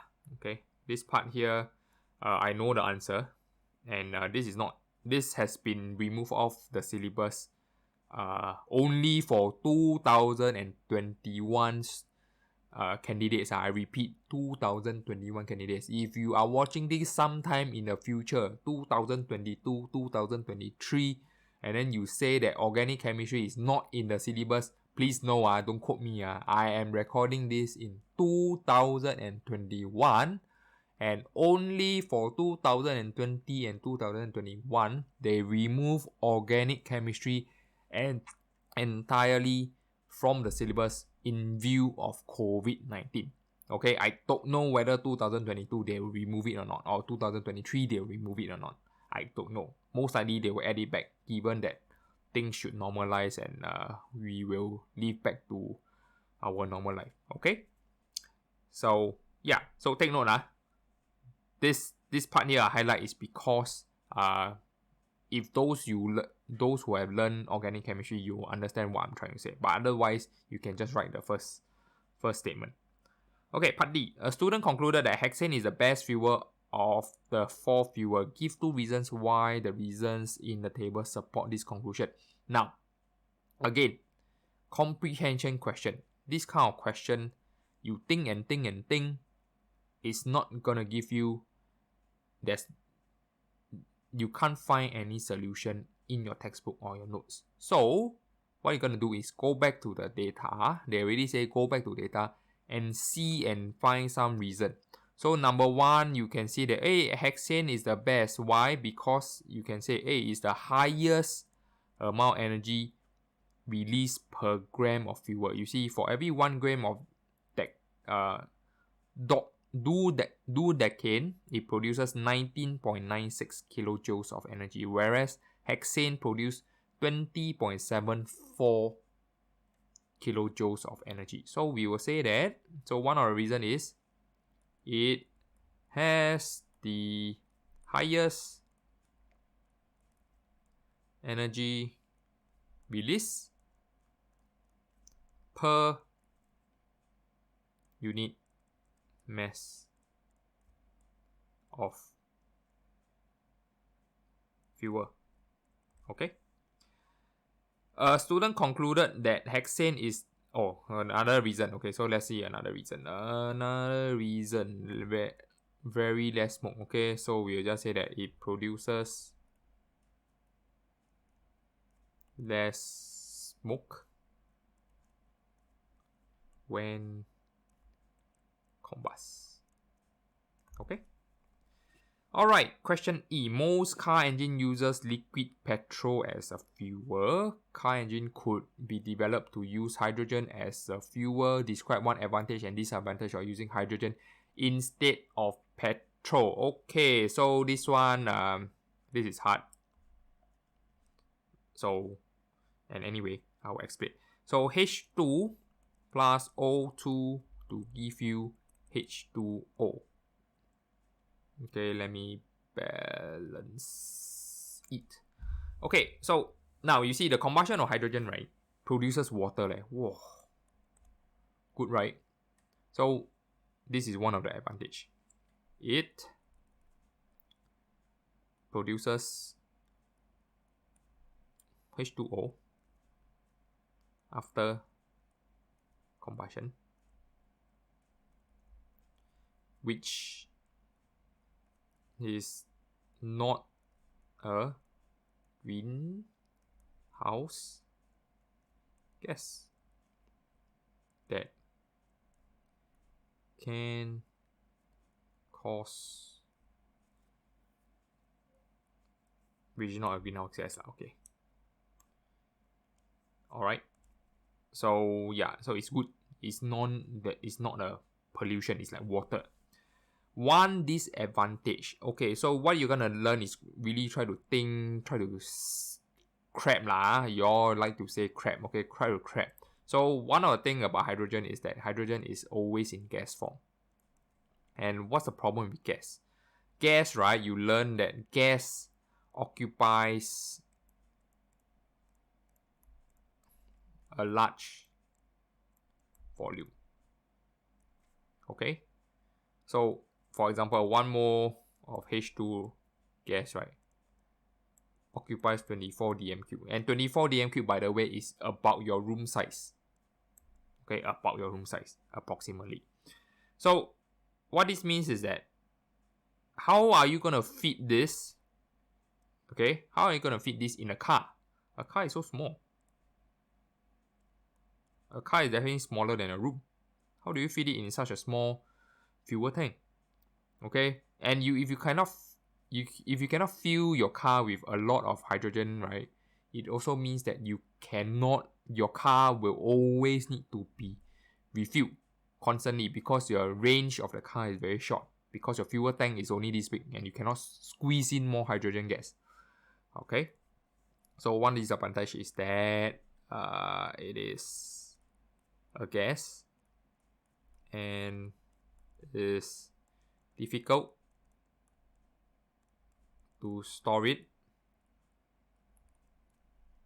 in a compact volume without the need to pressurize or to cool it down into liquid. Okay, so basically there's two ways we can overcome this. Like we can squeeze it. Okay, if you learn physics, you can squeeze it, squeeze until it become a liquid. Okay, that's how, if those people with house, right, using the LPG, okay, the propane tank, okay, that's how they do it. They squeeze all the propane into the tank, and then so much so that it becomes a liquid. But it has some issues lah. Okay, so it's not easy to fill it. So the problem is that it's difficult to store it in a compact volume, especially in a cup. Okay, so that's a problem.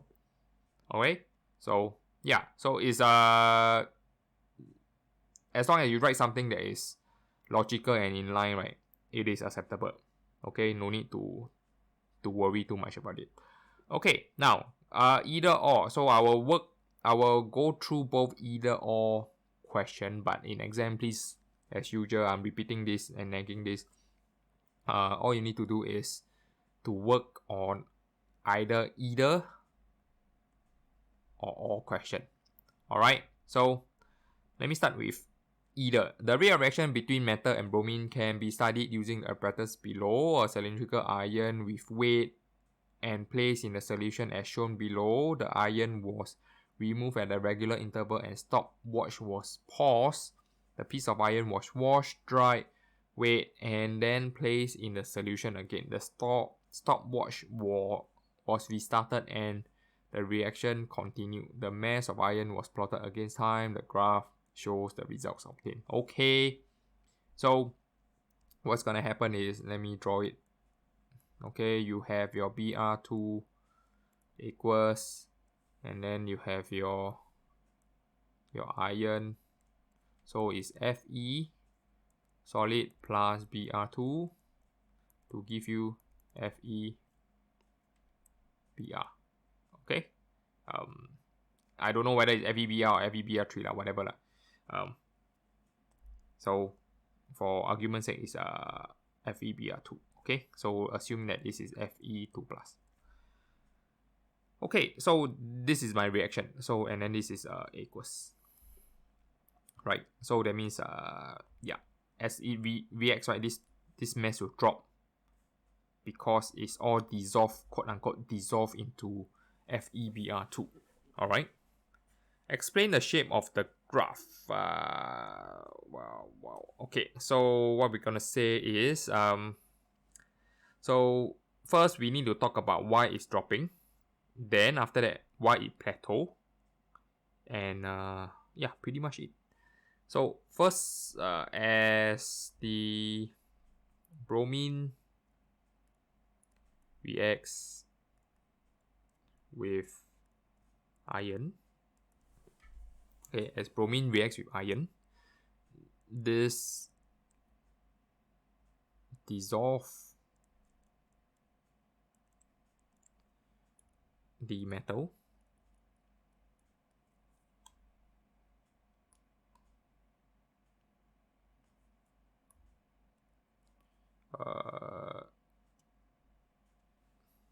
one second.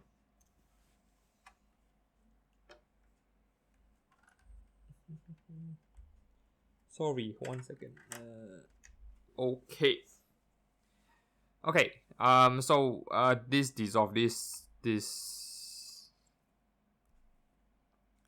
forms the iron bromide solution. Therefore, the mass of the iron falls with time. Now, this is only one mark. What's my second mark? Second mark, we need to say that why at first this is steep. Because it is definitely a rate of reaction question. Because you are talking about mass dropping with respect to time. Okay? So, at the beginning,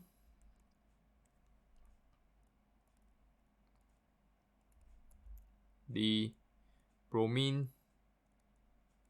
solution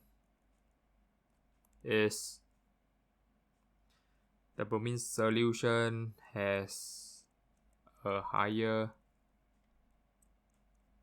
concentration. Okay, higher concentration, hence faster rate of reaction. Okay.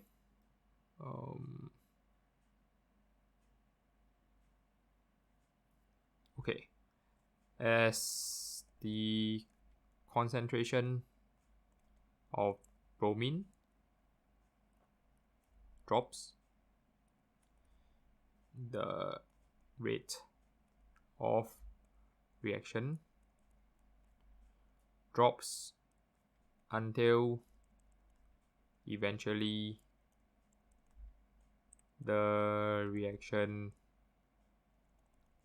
stops all together.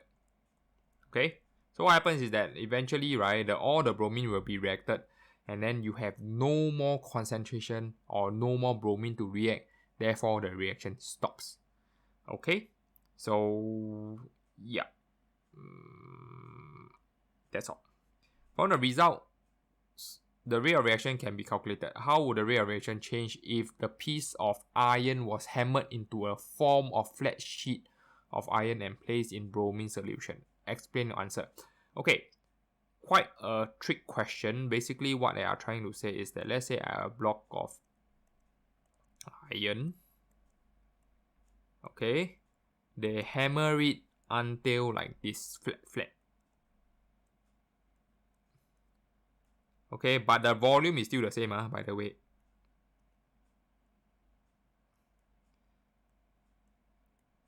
So the question now is, how will it affect the rate of reaction? Okay, the answer is no change. Why no change? Okay, I will explain. It looks like it on surface, it looks like we have increased the surface area. Okay, but it's not. It doesn't work this way. So let's see how. We have this. Oh, wrong.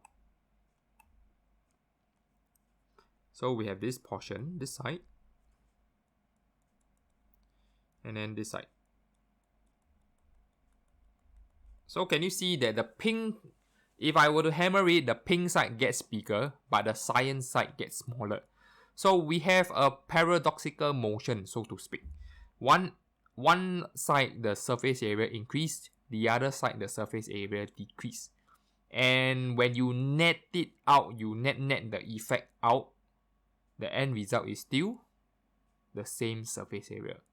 And therefore, the real reaction remains the same. Now, this is different from when you have a piece of iron and then you cut it into half. Now, why by cutting into half you increase surface area? Let's see. At first, my iron have this surface area, right? Now, when you cut it into half, you increase the surface area. Where is my increase in surface area? So the cyan is the original. Can you see that? Now we have increased this part. So only when you cut into half or cut into many pieces, you increase the surface area because you are exposing more and more area for reaction. Okay, so my answer will be, there is no change in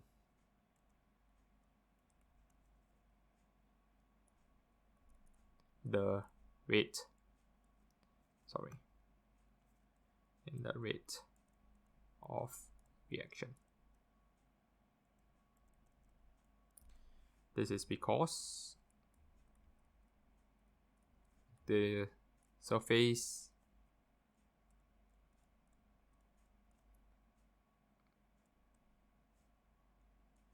area remains the same. Okay, despite it being hammered. Okay, so yeah. Question C.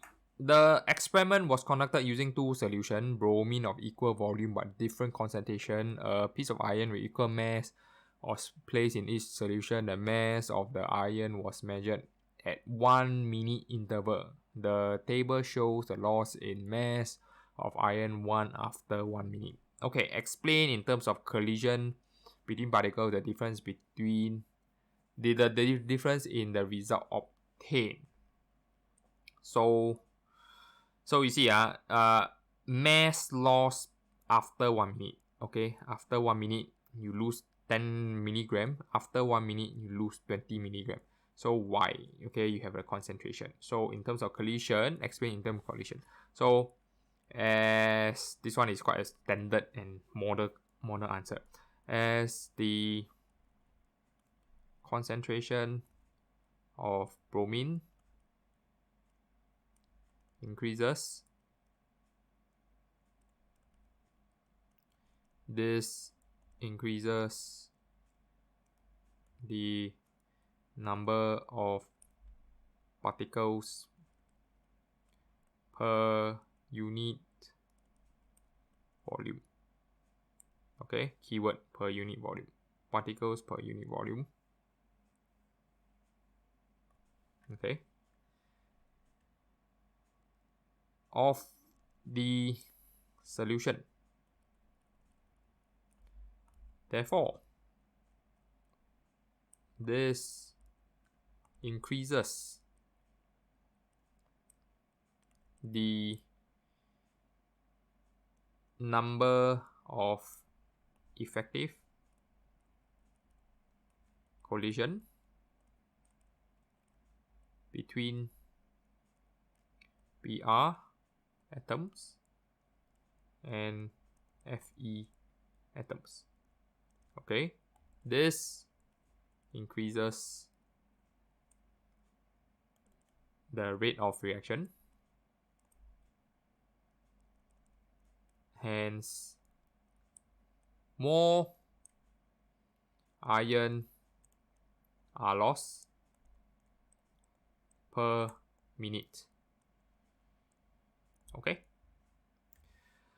Alright, iron also reacts with iodine solution. Predict the loss in mass after 1 minute in if 0.05 moles per dm cube iodine solution of equal volume was used instead of bromine solution. Suggest a reaction. Okay, I will put 4 milligram. Okay, there's no right or wrong answer. You want 4 milligram, 5 milligram. As long as it's less than 10 milligram, you should be okay. Okay, so the reason is because iodine, you learn that in group 7, the reactivity series in group 7 decreases down the group. Okay, so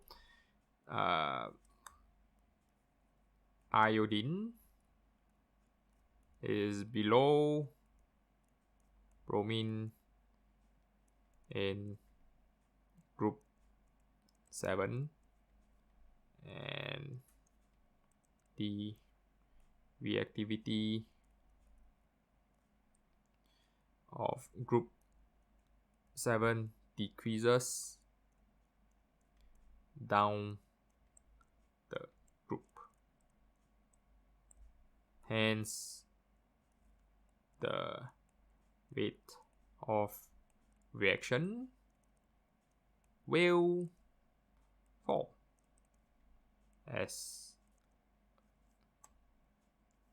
when iodine is used. Okay, when solid iron is heated in bromine gas, iron 3 bromide is formed. Calculate the minimum mass of iron required to react with 1200 cm3 of bromine. Okay, so we have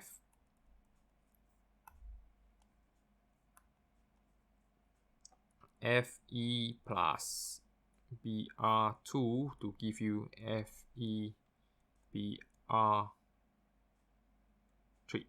Okay, because they say it's bromide. So calculate a minimum mass of iron required. So we find the number of moles. So we want to find this number of moles of Br2. Okay, we want to find this to find this. Number of moles of Br2 is equals to 1200 divided by 1000 divided by 24. Now, what is this? This is to convert to dm cube, and then this is your molar volume. Okay, so from here we can find the number of moles of bromine gas.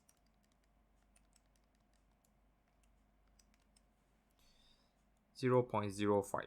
Okay, moles. All right, and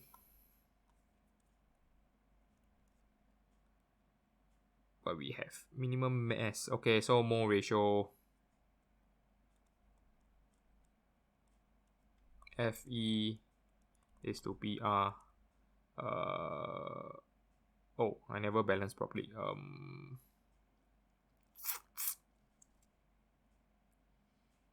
2 is to 3. Okay, 2 is to 3, and then 0.05 is to 3. Sorry, it will be equals to 0.0333. Okay, therefore, oh, wrong. 0.05, 0.0333. Okay, so mole ratio, the number of moles of Fe, and mass of Fe will be equal to 0.0333 times 56.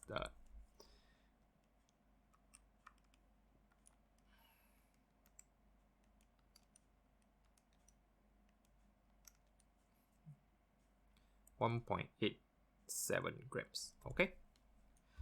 Okay, last question. Finally, all question.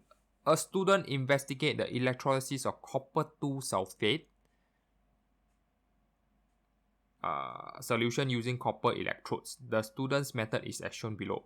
Weigh 2 clean strips of copper. Use one strip as electrode A and the other as electrode B. Carry out electrolysis. After electrolysis, wash both copper strips with ethanol, liquid with which boil at 78 degrees Celsius. Dry the strips of copper and reweigh them. Suggest why copper strip could dry more quickly when washed with ethanol than with water. So, like I said, database always hint. All the answers are can be found on the data. So we say that ethanol vaporize more easily as it has a lower boiling point than water. Okay, so 78 degrees versus 100 degrees Celsius. Okay, give an ionic half equation with state symbols for the reaction at electrode A. Okay, so take note. As usual, before we do anything, we need to label this. This is minus, this is plus. Okay, so for those who don't know why minus was plus, go and revise your physics. So this is your copper electrode. And what is in my solution? So let's label all my solution. My solution, I have Cu2 plus, SO4 2 minus because it's a solution, and an OH minus and H plus ions. So what I'm gonna do is, because it's negative, I'll write down H plus here, Cu2 plus here, and then SO4 2 minus and OH minus here. Okay, so at electrode A, so just now earlier on we talked about preferential discharge. Now in this case, right, there's no preferential discharge. This will get discharged. What do you mean by this? Because this is a reactive electrode. I don't have time to go into details, but you can study them in your textbook. It is quite clear, and you just need, or you can Google on YouTube, whatever. This statement, preferential discharge, you will get a lot of explanation, way more than I need to explain. So I leave it to the other videos to help you. Okay, so what happens is this. So here the copper, right, okay, it will, because of this plus sign, right, this plus sign will strip the electrons from the copper electrode, which means what? My copper will become copper 2 plus 2E minus. Okay, plus 2E minus means what? It takes away this battery, right, pulls the electrons away from the copper electrode. Okay, so this is my half equation. Cu solid to give you Cu2 plus equals plus 2E minus. Take note, I mentioned about conservation of charge earlier on.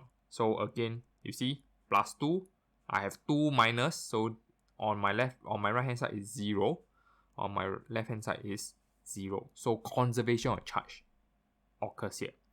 Alright.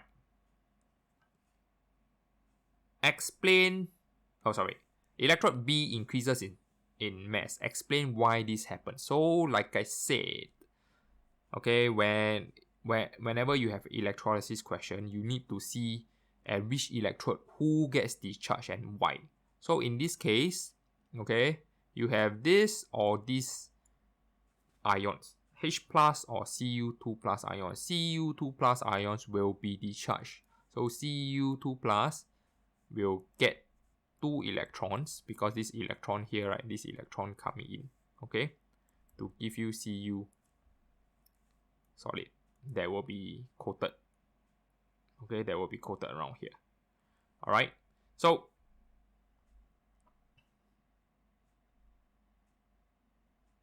okay, so that's how it increases mass. All right, so what we're gonna say is the Cu2 plus ions in the ELE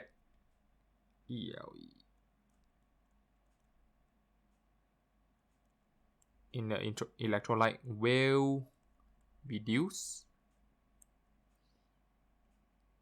to Cu solid and gets deposited on electrode B. Hence,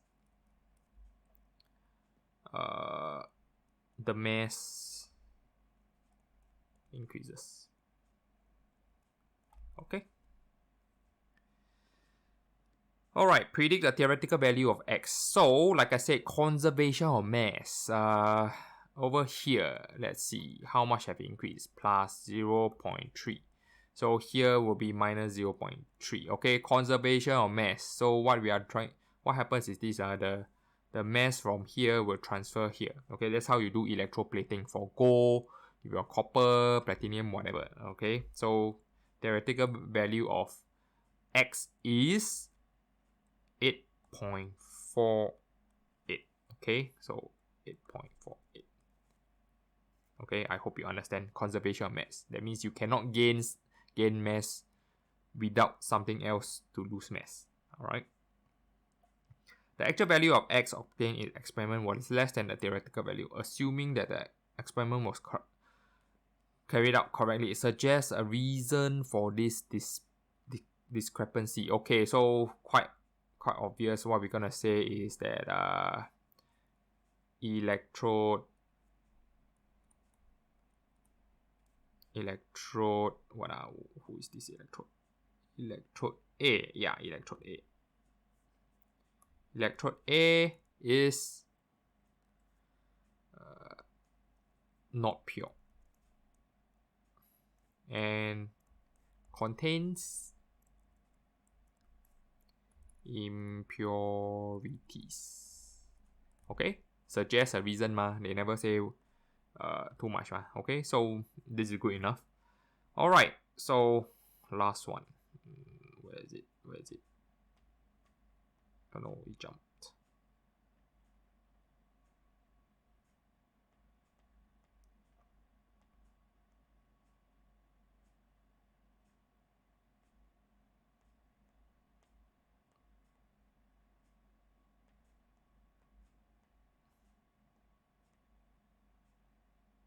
Okay, here. Given that 1 Faraday is the electrical charge of 1 mole of electrons, calculate the number of Faradays that would cause B to increase by 0.3 grams.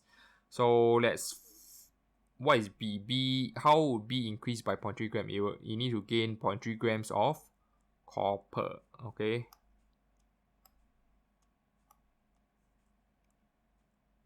Okay, it forms 0.3 grams of copper. So let's find the number of moles of copper. Okay.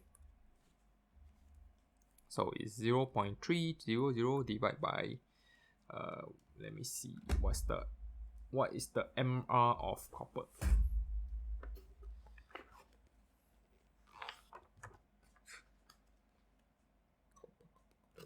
$64.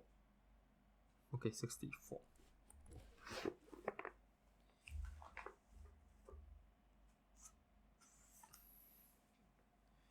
Okay, so 0.3 divided by 64, 0.004687 moles. Alright. So Cu2 plus 2E minus to give you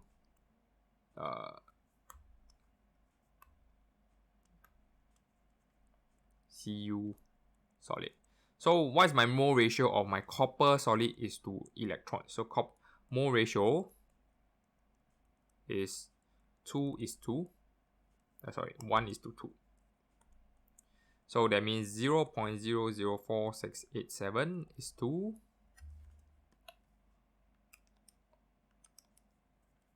0.009375 mole.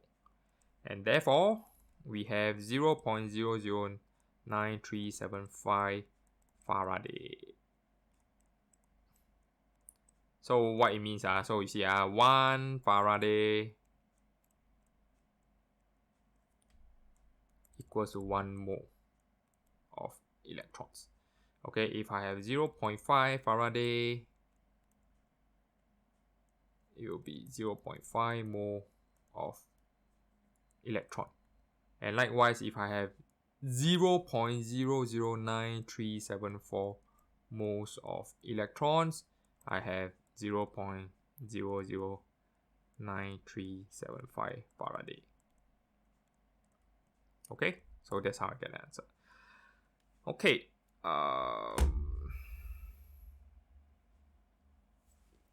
last one. The student repeat the investigation using graphite electrode instead. Compare the results obtained from this electrolysis with the results obtained when copper strips were used. Explain the difference in results. Okay, so what's gonna happen is okay, because we are using copper graphite electrode is what we call inert. They are inert electrode. Okay, this is inert electrode. Okay, so compare the results obtained from electrolysis with the result obtained when copper strips were used. Explain this difference in results. So what's gonna happen is that if you were to change this, okay, very messy. Let me change. Oh no. Okay, let me redraw. Let me redraw the diagram. Okay, so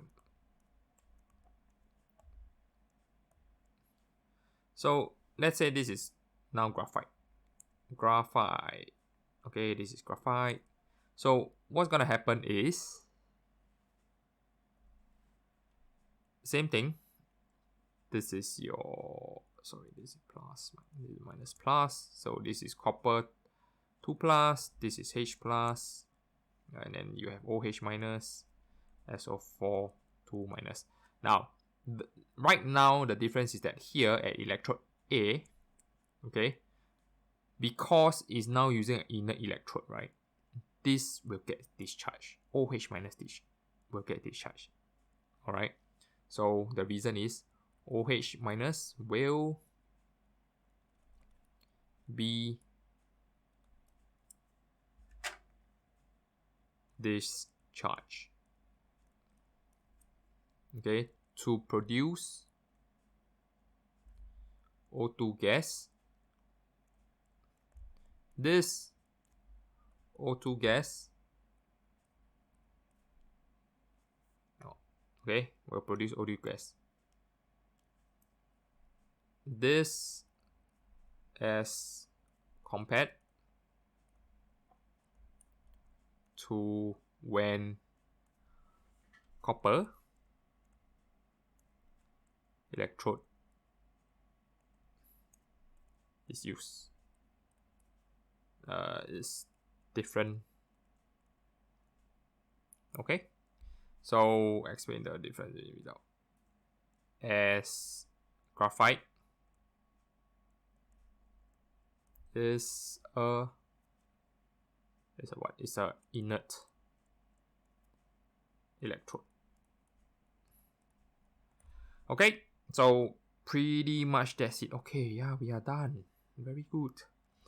Okay, so once again, I hope with this chemistry walkthrough, right, it can help those who are struggling or who don't have help with tutors or whoever to understand how certain answers comes about. And for those who are studying on your own late at night. I hope this kind of content and this kind of videos can help you in your revision. And that's the whole idea of me going through this, really just to help you guys who I call the unlucky COVID era or O-level students. Okay, so as usual, please share this with your friends. I will really appreciate those who subscribe, like my videos, and follow me on Instagram. And as usual, you can drop me a DM on my Instagram page, or drop me directly on my or DM me on Instagram, right, for any questions, any physics or chemistry questions. Okay, I don't care whether you are combined science student or what lah. Okay, anyway, you can drop me any questions with regards to O-level stuff, and I will try my best to answer them for you. Okay, so I will see you guys pretty soon. I will upload another one quickly, because next week is the exam. So yeah, take care and all the best to your studies. Bye bye.